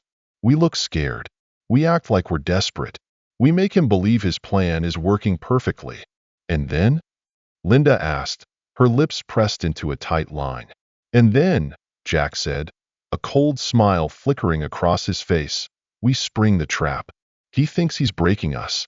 What he doesn't realize is every move, every threat, every bribe. It's all evidence. When this is over, he won't just lose a truck stop. He'll lose everything. The night grew darker as the deadline loomed closer. Inside Flagstaff's, a community stood united, their eyes fixed on the forces gathering outside. Beyond the walls, An army of motorcycles encircled the truck's stop like a pack of wolves, waiting for the signal to strike. The final showdown was approaching. One question remained. Who would truly be ready when the hour struck? 2 hours before Morales' deadline, Flagstaff's was plunged into darkness as the power was cut. Emergency lights flickered on immediately, casting an eerie glow over the truck stop. Outside, the circle of motorcycle headlights inched closer, tightening like a noose. "Right on schedule," Jack said, glancing at his watch. "He's starting early, trying to catch us off guard." Taylor's radio crackled with the report. "Iron Fangs have blocked every road within 5, maybe 6 miles. Sam Archer's voice followed. "SUVs inbound from the south. Looks like Morales is coming in person." Inside the diner, Jack's veterans took their positions, their faces set with determined focus. They had been trained for this moment, knowing exactly what was coming. Linda, Megan, and the few civilians who refused to leave had been moved to the reinforced back office. "Remember," Jack instructed his team, his tone resolute, "let them think they're in control. Everything has to look like it's falling apart." The convoy of black SUVs rolled into the lot, forming a calculated defensive formation. Morales stepped out of the central vehicle, his tailored suit impeccable, every movement exuding control. His bodyguards spread out quickly, their actions sharp and professional. "Last chance, Mr. Caldwell," Morales called out as he approached the front entrance. "I'm prepared to sweeten the deal, considering your stubbornness." Jack stood waiting at the door, his expression cold. "Doing your own dirty work this time?" "I handle things personally when necessary," Morales replied, his smirk razor-sharp, his eyes colder than steel. "I respect worthy opponents enough to deal with them myself." Behind Morales, more motorcycles arrived. Thompson led a fresh group of Iron Fangs into the lot, their numbers swelling beyond 100. The message was clear. Resistance was futile. "You fought impressively," Morales continued, his voice smooth yet laced with menace. "But surely you understand by now that your position is hopeless, isolated, outnumbered, and without options." As if to underline his point, a barrage of rocks shattered the remaining windows. Glass shards rained down like crystal, accompanied by the triumphant cheers of the Iron Fangs. Jack didn't flinch. "I must commend you," Morales said, brushing glass off his sleeve. "Most would have folded under half this pressure. But now is the time for reason. Take the money, walk away, and let things proceed as they must." "Never," Jack replied curtly. Morales' smile disappeared. "Then you leave me no choice. I've tried to be civil. But," he gestured to his men, "search this place. Find anything useful." The cartel enforcers moved inside, their weapons now fully visible. They began a systematic search, while Iron Fang's members streamed in behind them, smashing and vandalizing with impunity. "You're making a big mistake," Jack warned, his voice low and steady. "No, Mr. Caldwell," Morales countered, his gaze sharp and unforgiving. "The mistake is yours. You think you can stand against me? I own this territory. I own the police. I own the politicians. Your little rebellion ends tonight." Thompson stepped forward, a sinister grin on his face. "Want us to show this old man what happens to those who don't cooperate?" "Patience," Morales held him back. "First, we make his allies understand the price of loyalty." At that moment, phones throughout the diner buzzed with new messages. More surveillance photos, more threats. This time, they targeted not just families but also friends, co-workers, anyone with a connection to Flagstaff's. "Impressive network," Jack remarked, his tone neutral. "Must have taken weeks to gather all this intel." "I'm thorough," Morales replied, his eyes gleaming with self-satisfaction. "Everyone has a weakness. It's just a matter of finding it." The cartel enforcers worked swiftly, methodically. The Iron Fangs continued their rampage, destroying anything they could touch, reveling in their perceived dominance. "Do you know what happens next?" Morales asked quietly, his voice ice-cold. "First, we make an example of troublemakers. Then we establish new management. Within a week, no one will even remember your resistance." Jack glanced at his watch. "You're right about one thing. Everyone's about to see what happens next. Something in his tone gave Morales pause. He studied Jack more closely, sensing an unsettling calmness as though he was waiting for something. You're planning something, Morales realized. A last, desperate move? Nothing desperate, Jack replied, his tone measured. Just waiting. Waiting for what? Before Jack could answer, Sam Archer's voice crackled over the radio. Federal vehicles incoming from all directions. Multiple agencies involved. Morales's eyes narrowed. You called the authorities? I told you. I own them. Not all of them, Jack said, a faint smile tugging at his lips. And not the ones coming now. Suddenly, high-powered floodlights snapped on from concealed positions around the truck stop, illuminating the entire lot. The Iron Fang circle was exposed, along with the cartel enforcers inside. What is this? Morales shouted, his voice rising with tension. This, Jack said, his voice low but commanding, is what happens when you pick the wrong veteran and the wrong truck stop. The sound of helicopter rotors thudded overhead as federal tactical teams emerged from hidden positions. Every photo Morales had taken, every threat he'd issued, every bribe, had been meticulously documented, building an airtight case against his entire operation. You played us, Morales said, his eyes widening as the realization dawned. Everything you did, the resistance, the gradual collapse, the appearance of isolation, it was all to draw us out. That's right, Jack confirmed, his gaze icy. To make you mobilize, reveal your entire network. We couldn't take down your operation without evidence. The Iron Fangs began to scatter in panic, realizing they had walked into a trap with no escape. As federal agents stormed in, the cartel enforcers reached for their weapons but quickly realized they were surrounded. Morales's bodyguards turned to him, waiting for orders. It's over, Jack said quietly, his voice firm. Your entire network is being dismantled as we speak. Every corrupt cop, every bought official, every distribution point. 20 years of building your empire, gone in one night. Morales's calm facade finally cracked. Kill them, he roared, his voice trembling with fury. Kill them all. Chaos erupted as the cartel enforcers and Iron Fangs attempted to fight back. But Jack's veterans were ready. The truck stop transformed into a battlefield as federal agents and battle-hardened fighters executed their well-rehearsed plan from fortified positions. Jack moved swiftly, subduing Morales with precision and force. He kept the cartel leader restrained, his voice steady yet charged with emotion. Do you understand now? Why this truck stop? Why these people? He gestured toward the individuals who had fought alongside him. Every person you threatened, every family you targeted, they're all part of a community of veterans, law enforcement, and everyday citizens who have had enough. The battle had been short but ferocious. By the end, dozens of Iron Fang's members and cartel enforcers were in custody. Morales, his once pristine, expensive suit now torn and filthy, stood powerless as he watched his empire crumble. This can't be happening, he muttered, his hands clenched into fists, his eyes glazed over. I accounted for every angle, controlled every piece, except one, Jack said as federal agents led Morales away. You forgot that some things are worth fighting for. Some communities will never break, no matter how much pressure you apply. As dawn broke, the final arrests were completed. Linda and Megan emerged from the fortified office, their eyes scanning the battered remnants of the truck stop. The place had taken a beating, but it stood resilient, much like the people who had defended it. Was it all worth it? Taylor asked, his shoulders slumped with exhaustion, though his eyes betrayed a deep sense of satisfaction.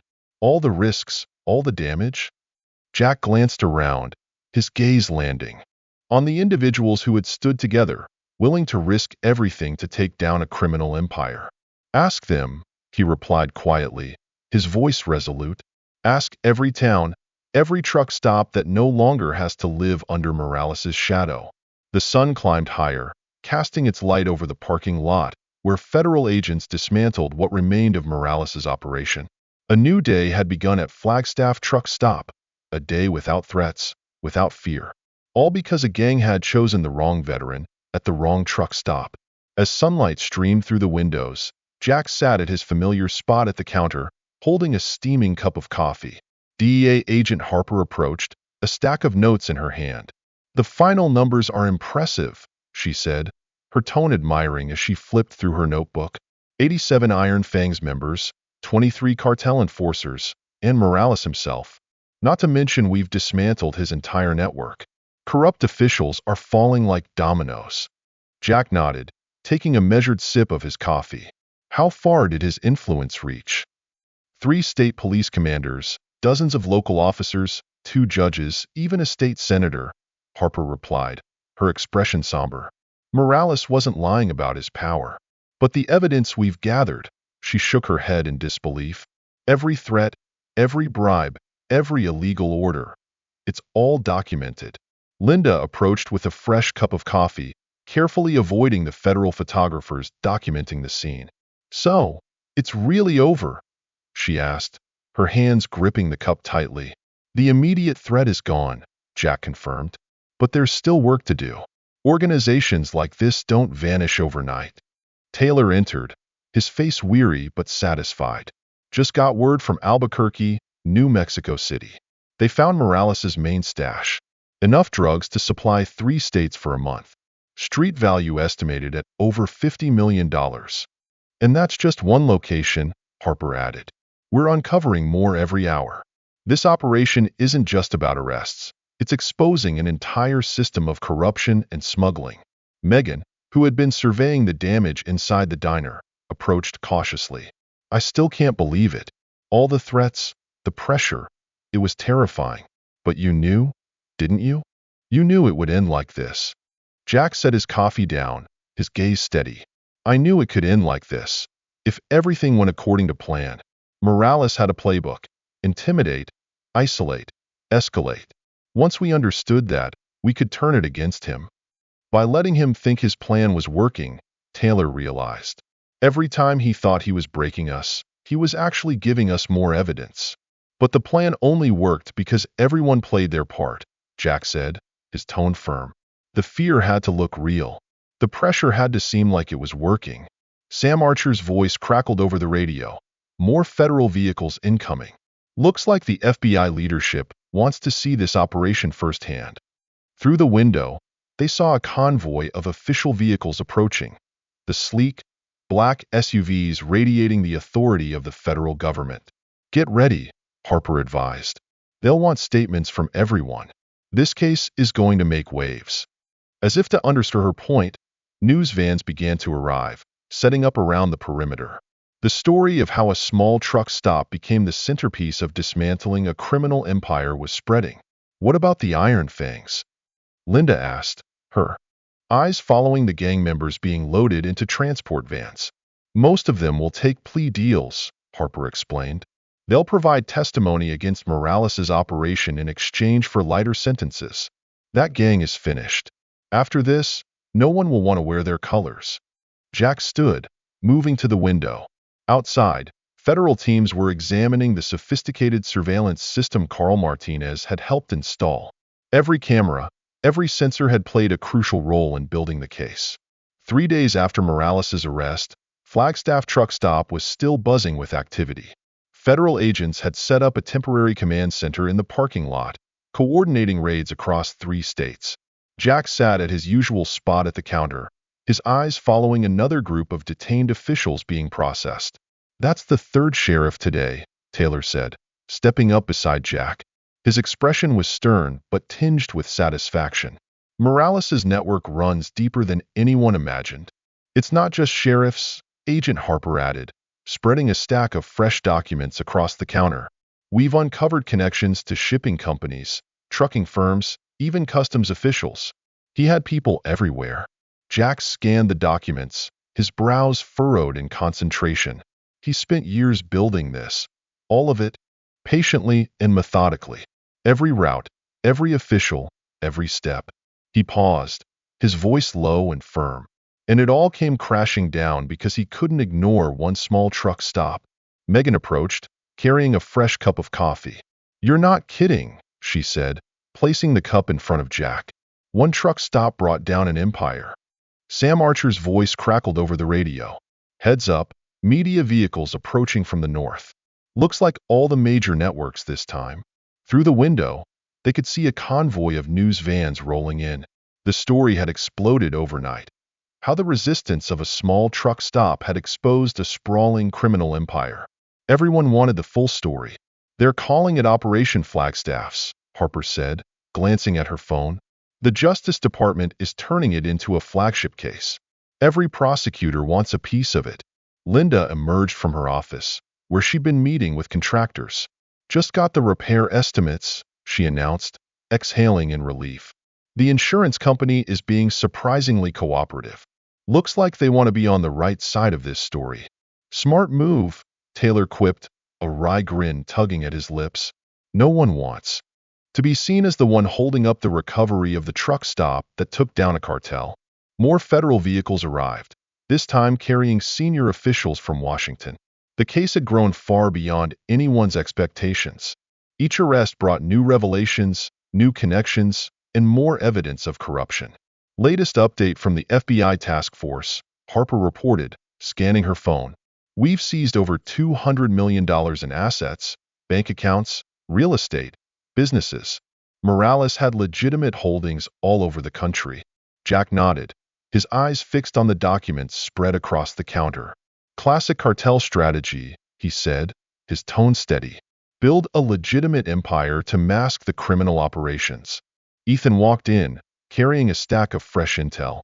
You need to see this, he said, laying surveillance photos across the table. Remember those iron fangs we spotted at other truck stops? Turns out they were setting up distribution hubs along major highways. Taylor, standing nearby, narrowed his eyes as he studied the photos. An entire network, he murmured, his voice thoughtful, using truck stops as hubs, corrupt officials as shields, and legitimate businesses as fronts. A perfect setup for moving product across state lines, Jack added, his expression grim. Megan, listening quietly until now, frowned. But how did no one notice this before? People did notice, Jack explained, his gaze sharp. They just couldn't prove it. Morales was meticulous, compartmentalizing everything. Each piece looked legitimate on its own, until he got greedy. And tried to expand too quickly, Harper chimed in. Too aggressively. That's when he made mistakes. Outside, the media presence grew as more reporters arrived. The parking lot was transforming into a sea of cameras, microphones, and satellite vans. Everyone wanted to tell the story of how a Marine veteran and a small community brought down a criminal empire. They're asking for interviews, Linda said, holding up a stack of messages. All the major networks, plus newspapers and magazines. No interviews yet, Jack decided, his eyes never leaving the documents on the counter. Not until we're sure we've locked down all the key players. Some of Morales's people are still out there. The radio crackled again, Archer reporting. More federal transport vehicles incoming. Looks like they just rounded up another group of dirty cops. Through the window, they watched as more detained officials were escorted in. Police officers, politicians, business leaders. People once considered pillars of their communities, now exposed as part of Morales's web. What's truly remarkable, Taylor said, a note of admiration in his voice, is how many ordinary people played a role in this. Truckers reporting suspicious activity, mechanics noting strange vehicle modifications. That's what made Morales fail, Jack said, his tone resolute.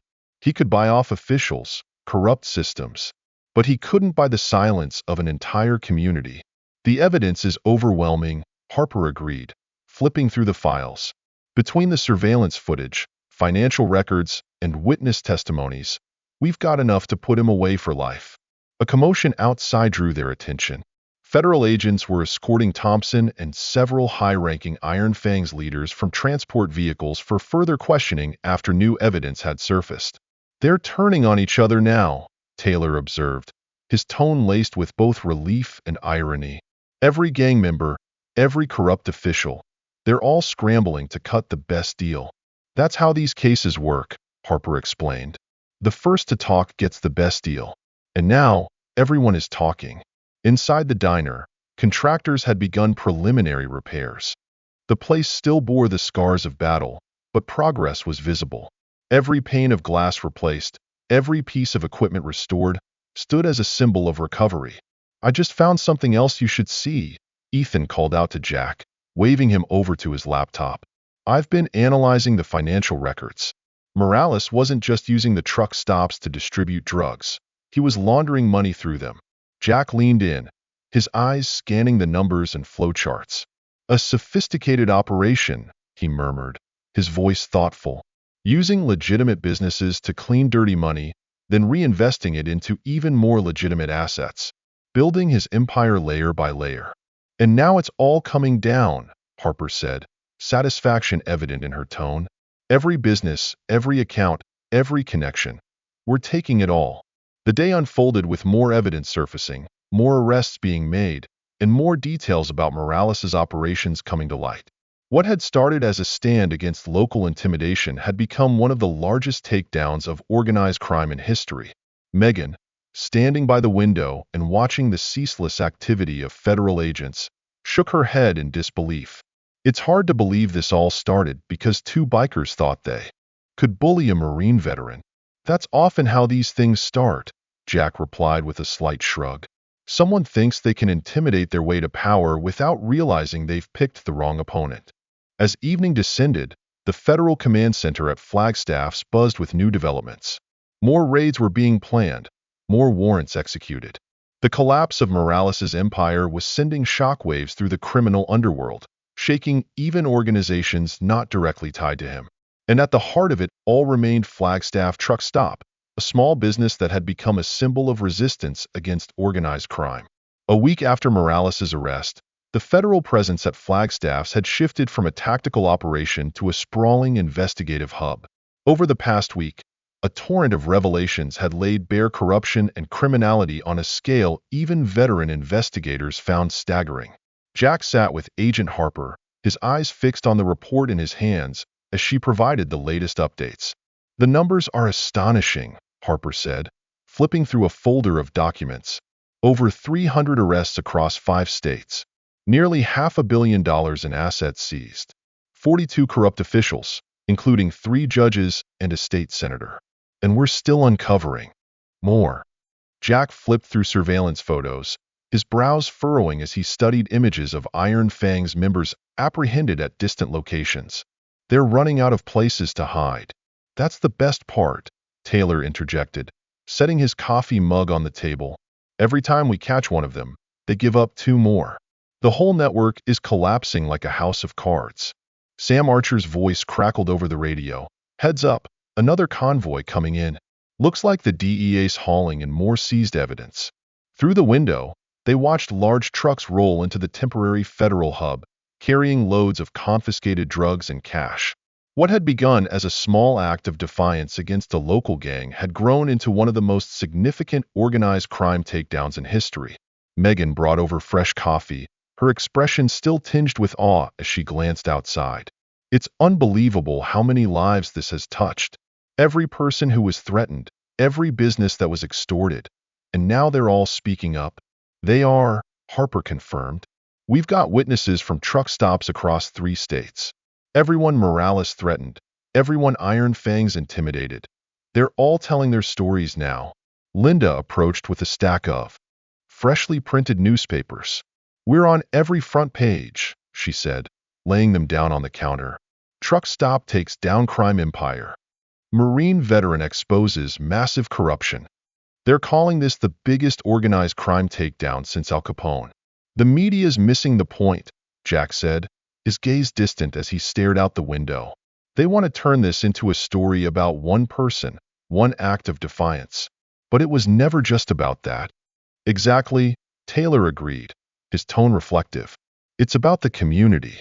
Every person who helped, every witness who came forward." Ethan walked in, holding a stack of freshly compiled intelligence reports.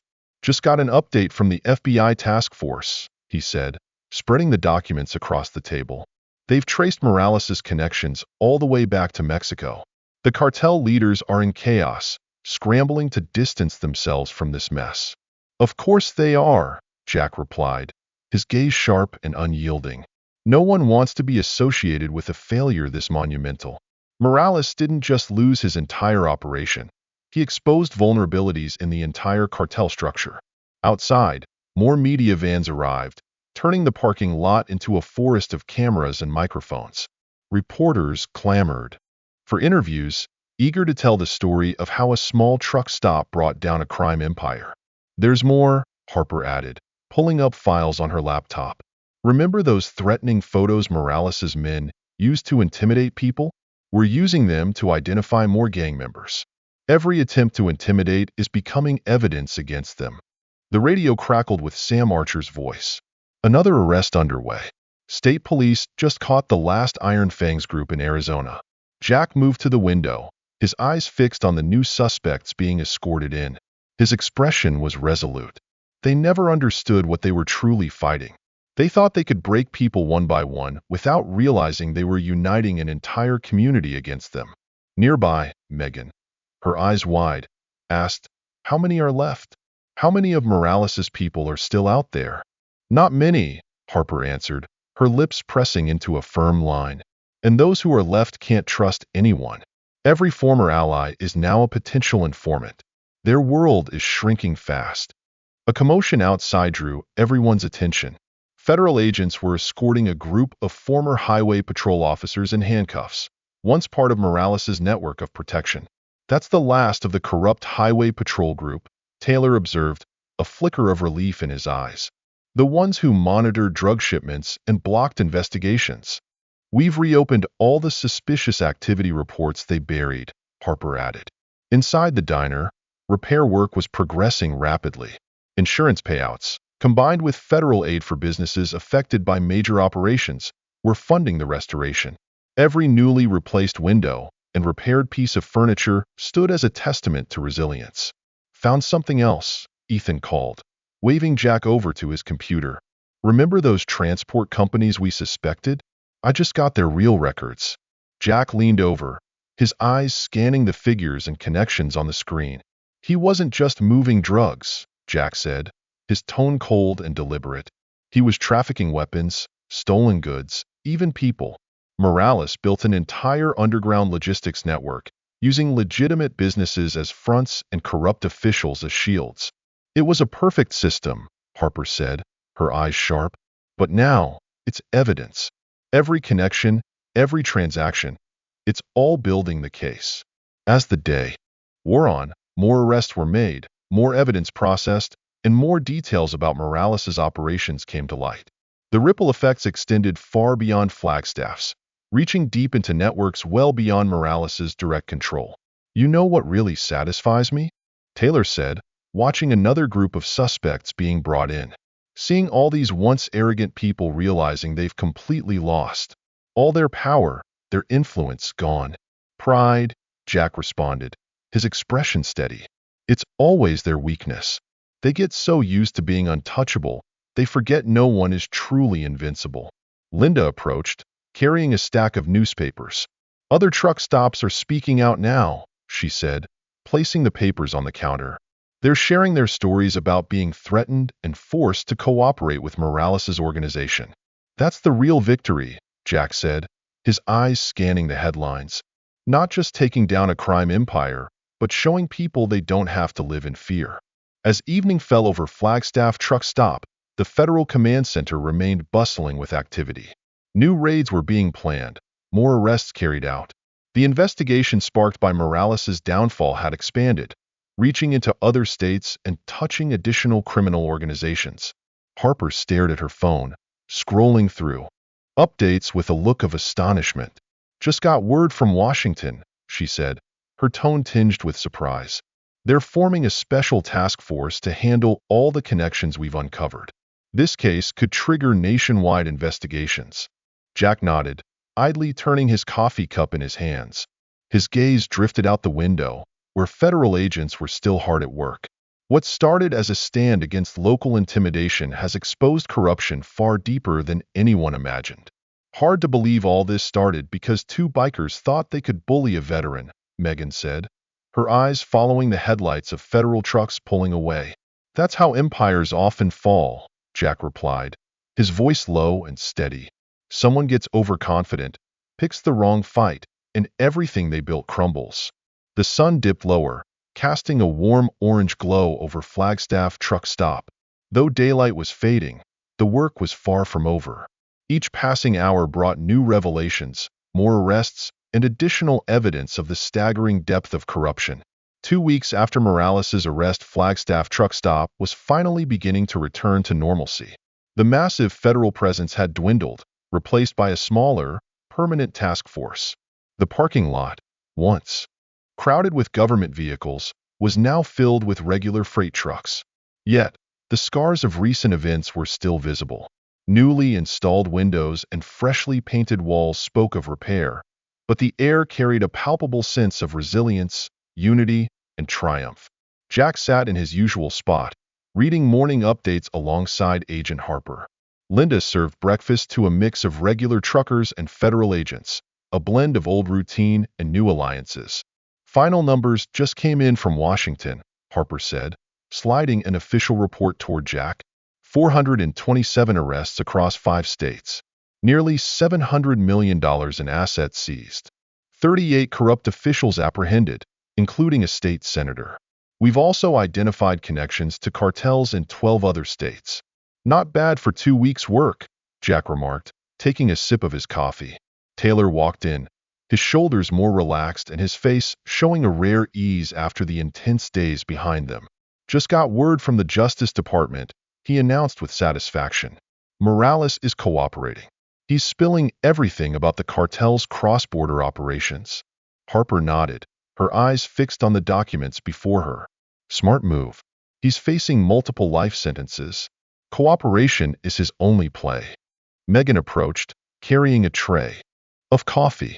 As she passed the newly installed windows, she paused, her fingers lightly tracing the glass. Hard to believe how quickly everything changed. 2 weeks ago, we were scared every time we heard a motorcycle. Sam Archer's voice crackled over the radio.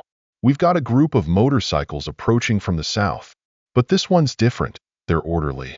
Lots of American flags flying alongside club insignias.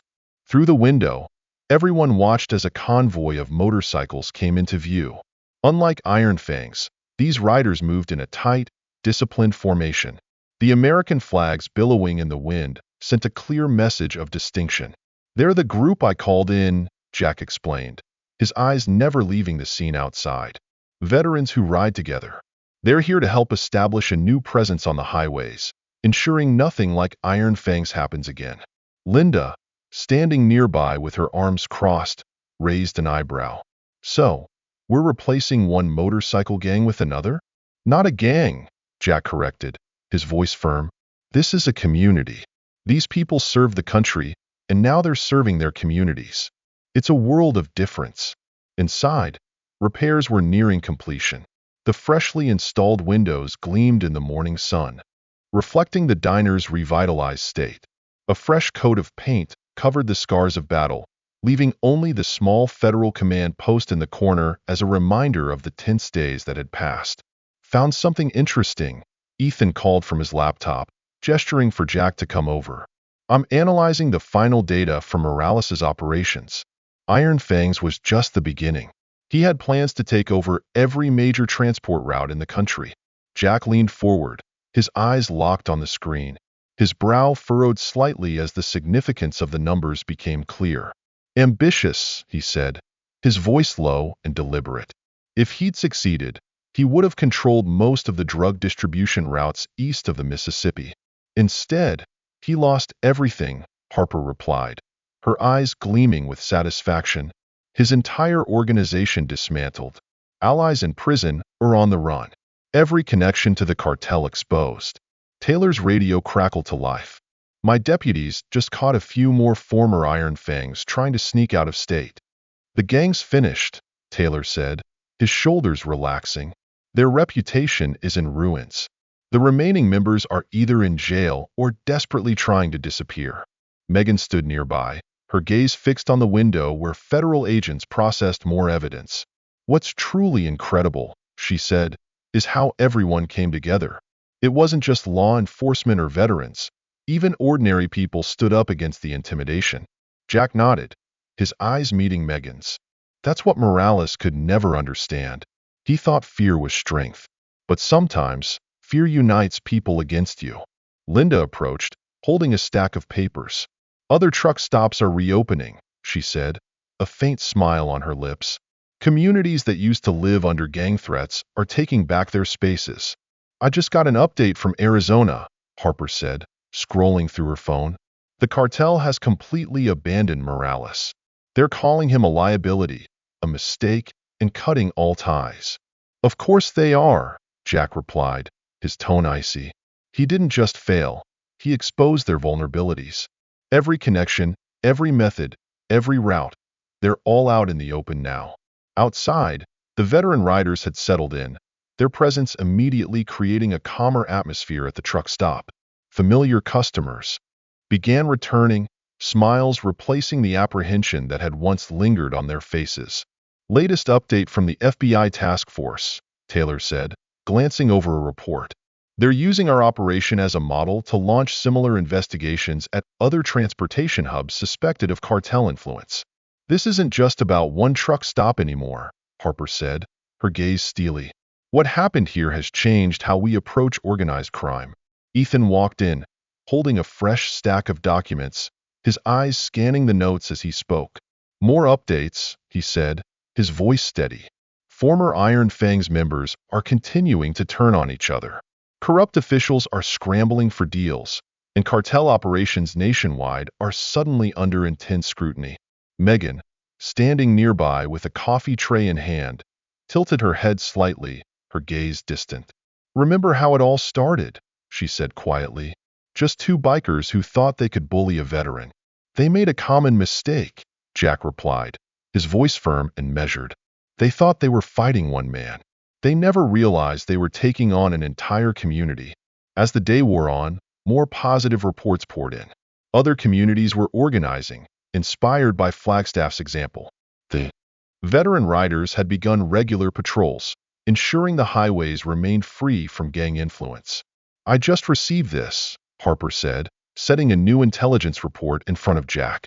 Remember those trucking companies Morales used? Now their legitimate competitors are speaking out, exposing years of threats and unfair competition. The ripple effect keeps going, Taylor observed, his eyes scanning the documents.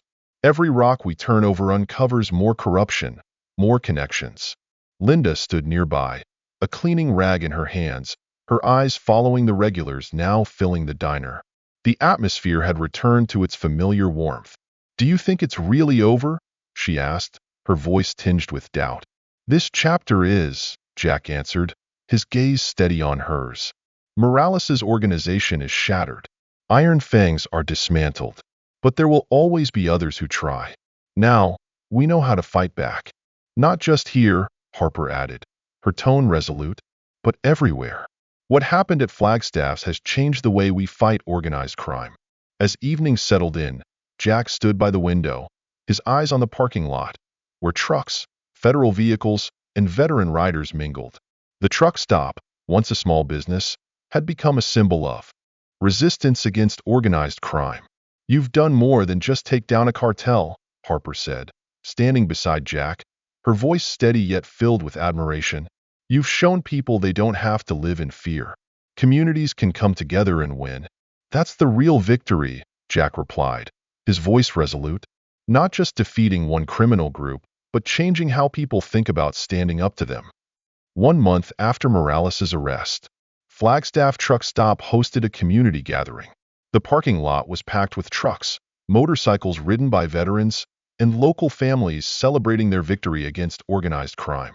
Jack stood at his usual spot, his shoulders slightly relaxed as Linda and Megan served coffee to a group of truckers, federal agents, and community members.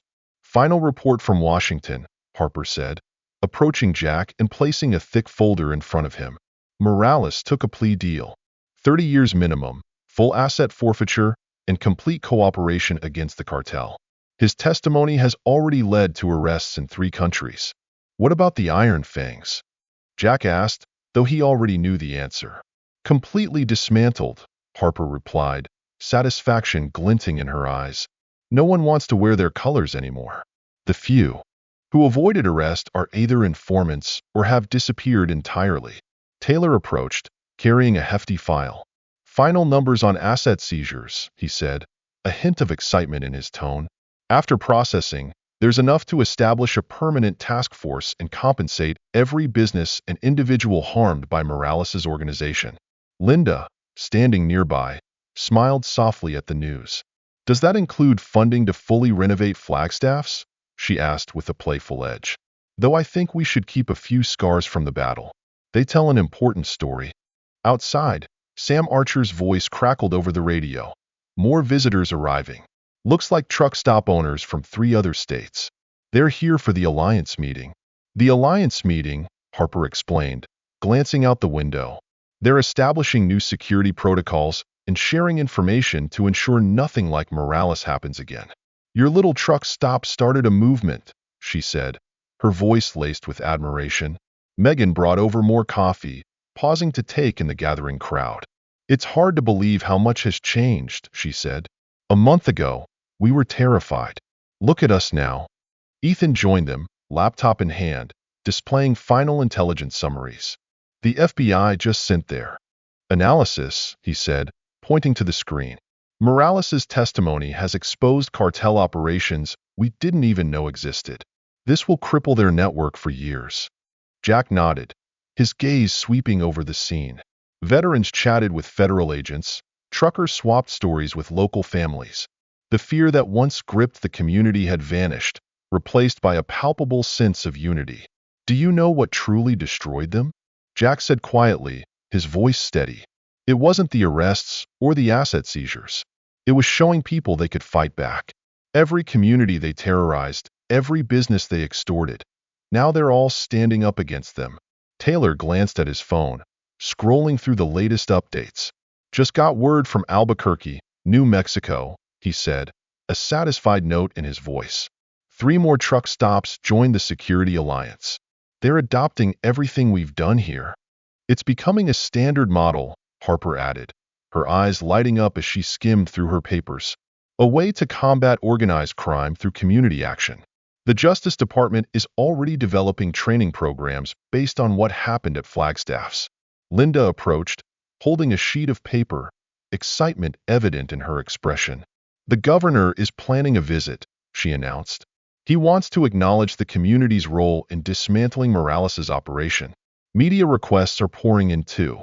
Everyone wants to tell the story of how one small truck stop defeated an entire crime empire. Remember that first night? Megan asked, her hands gripping a tray of coffee, her gaze distant. When 2 Iron Fangs walked in, thinking they could take over easily. They made a familiar mistake, Jack replied, his voice firm and measured. They thought intimidation was strength, but they didn't understand that real strength comes from unity. Outside, more vehicles arrived, bringing families and former victims of Morales' organization. They came to share their stories. Truck stop owners sought advice on protecting their businesses, while law enforcement officials learned from Flagstaff's example. The truck stop, once a humble business, had transformed into a symbol of resilience and resistance against organized crime. Here's the final report on the corrupt officials, Harper said, her eyes scanning the pages intently. All of them are cooperating, trying to reduce their sentences. The entire corruption network has been exposed and is now being restructured properly. New policies, stricter oversight, and a renewed commitment to protecting communities, Taylor added, his eyes glimmering with a sense of hope. Ethan approached with a fresh stack of files. Cartel operations across the country are being disrupted, he said, tapping lightly on his laptop screen. Criminal organizations are scrambling to avoid investigations, while communities everywhere are learning from what happened here at Flagstaff's. You've created something remarkable here, Harper told Jack, admiration evident in her voice. It's not just about defeating crime, but showing people how to prevent it in the first place. Jack looked out at the crowd gathering outside. His shoulders relaxed slightly as he observed the profound transformation within the community. Fear, once a heavy shadow over the area, had been replaced by confidence. Isolation had given way to solidarity. The truck stop was no longer just a business. It had become a symbol of resistance against organized crime. That's the real victory, he said, his eyes fixed on the crowd. Not just defeating one criminal group, but changing how people think about standing up to them. Linda glanced around her diner, now the hub of community activity. Do you think we'll ever face trouble like this again? She asked, her hand trailing softly along the edge of a table. There's always someone willing to try again, Jack replied, his voice firm. But now we know how to handle it. More importantly, so does everyone else. As the sun dipped below the horizon, Flagstaff Truck Stop was bathed in the warm, orange hues of twilight. The community gathering continued, with stories being exchanged among veterans, federal agents, and local residents. The Iron Fangs were gone. Morales' empire had crumbled. The cartel's influence had been erased. But the story wasn't about what had been destroyed. It was about what had been built. A united community, a blueprint for resistance, and a powerful message sent to criminals everywhere. Be careful who you target, because sometimes, when you pick the wrong fight, you don't just lose the battle, you lose everything.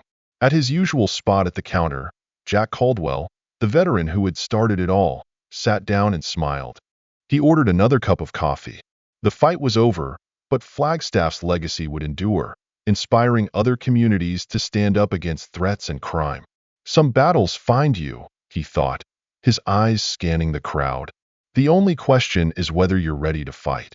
And thanks to what had happened here, communities everywhere were now prepared for a very long time to come. What would you do if you were in Jack's shoes? Would you have the courage to stand up and protect your community? This story isn't just about defeating crime. It's a reminder of the power of unity and resilience. Have you ever fought for what's right, knowing it wouldn't be easy? Share your thoughts or experiences in the comments. Your voice could inspire and encourage others to take action. If you found this story meaningful, share it with your friends and loved ones to spread the message of courage and solidarity. Thank you for reading and supporting. Let's work together to build stronger communities where no one has to face injustice alone. Stay strong and resilient.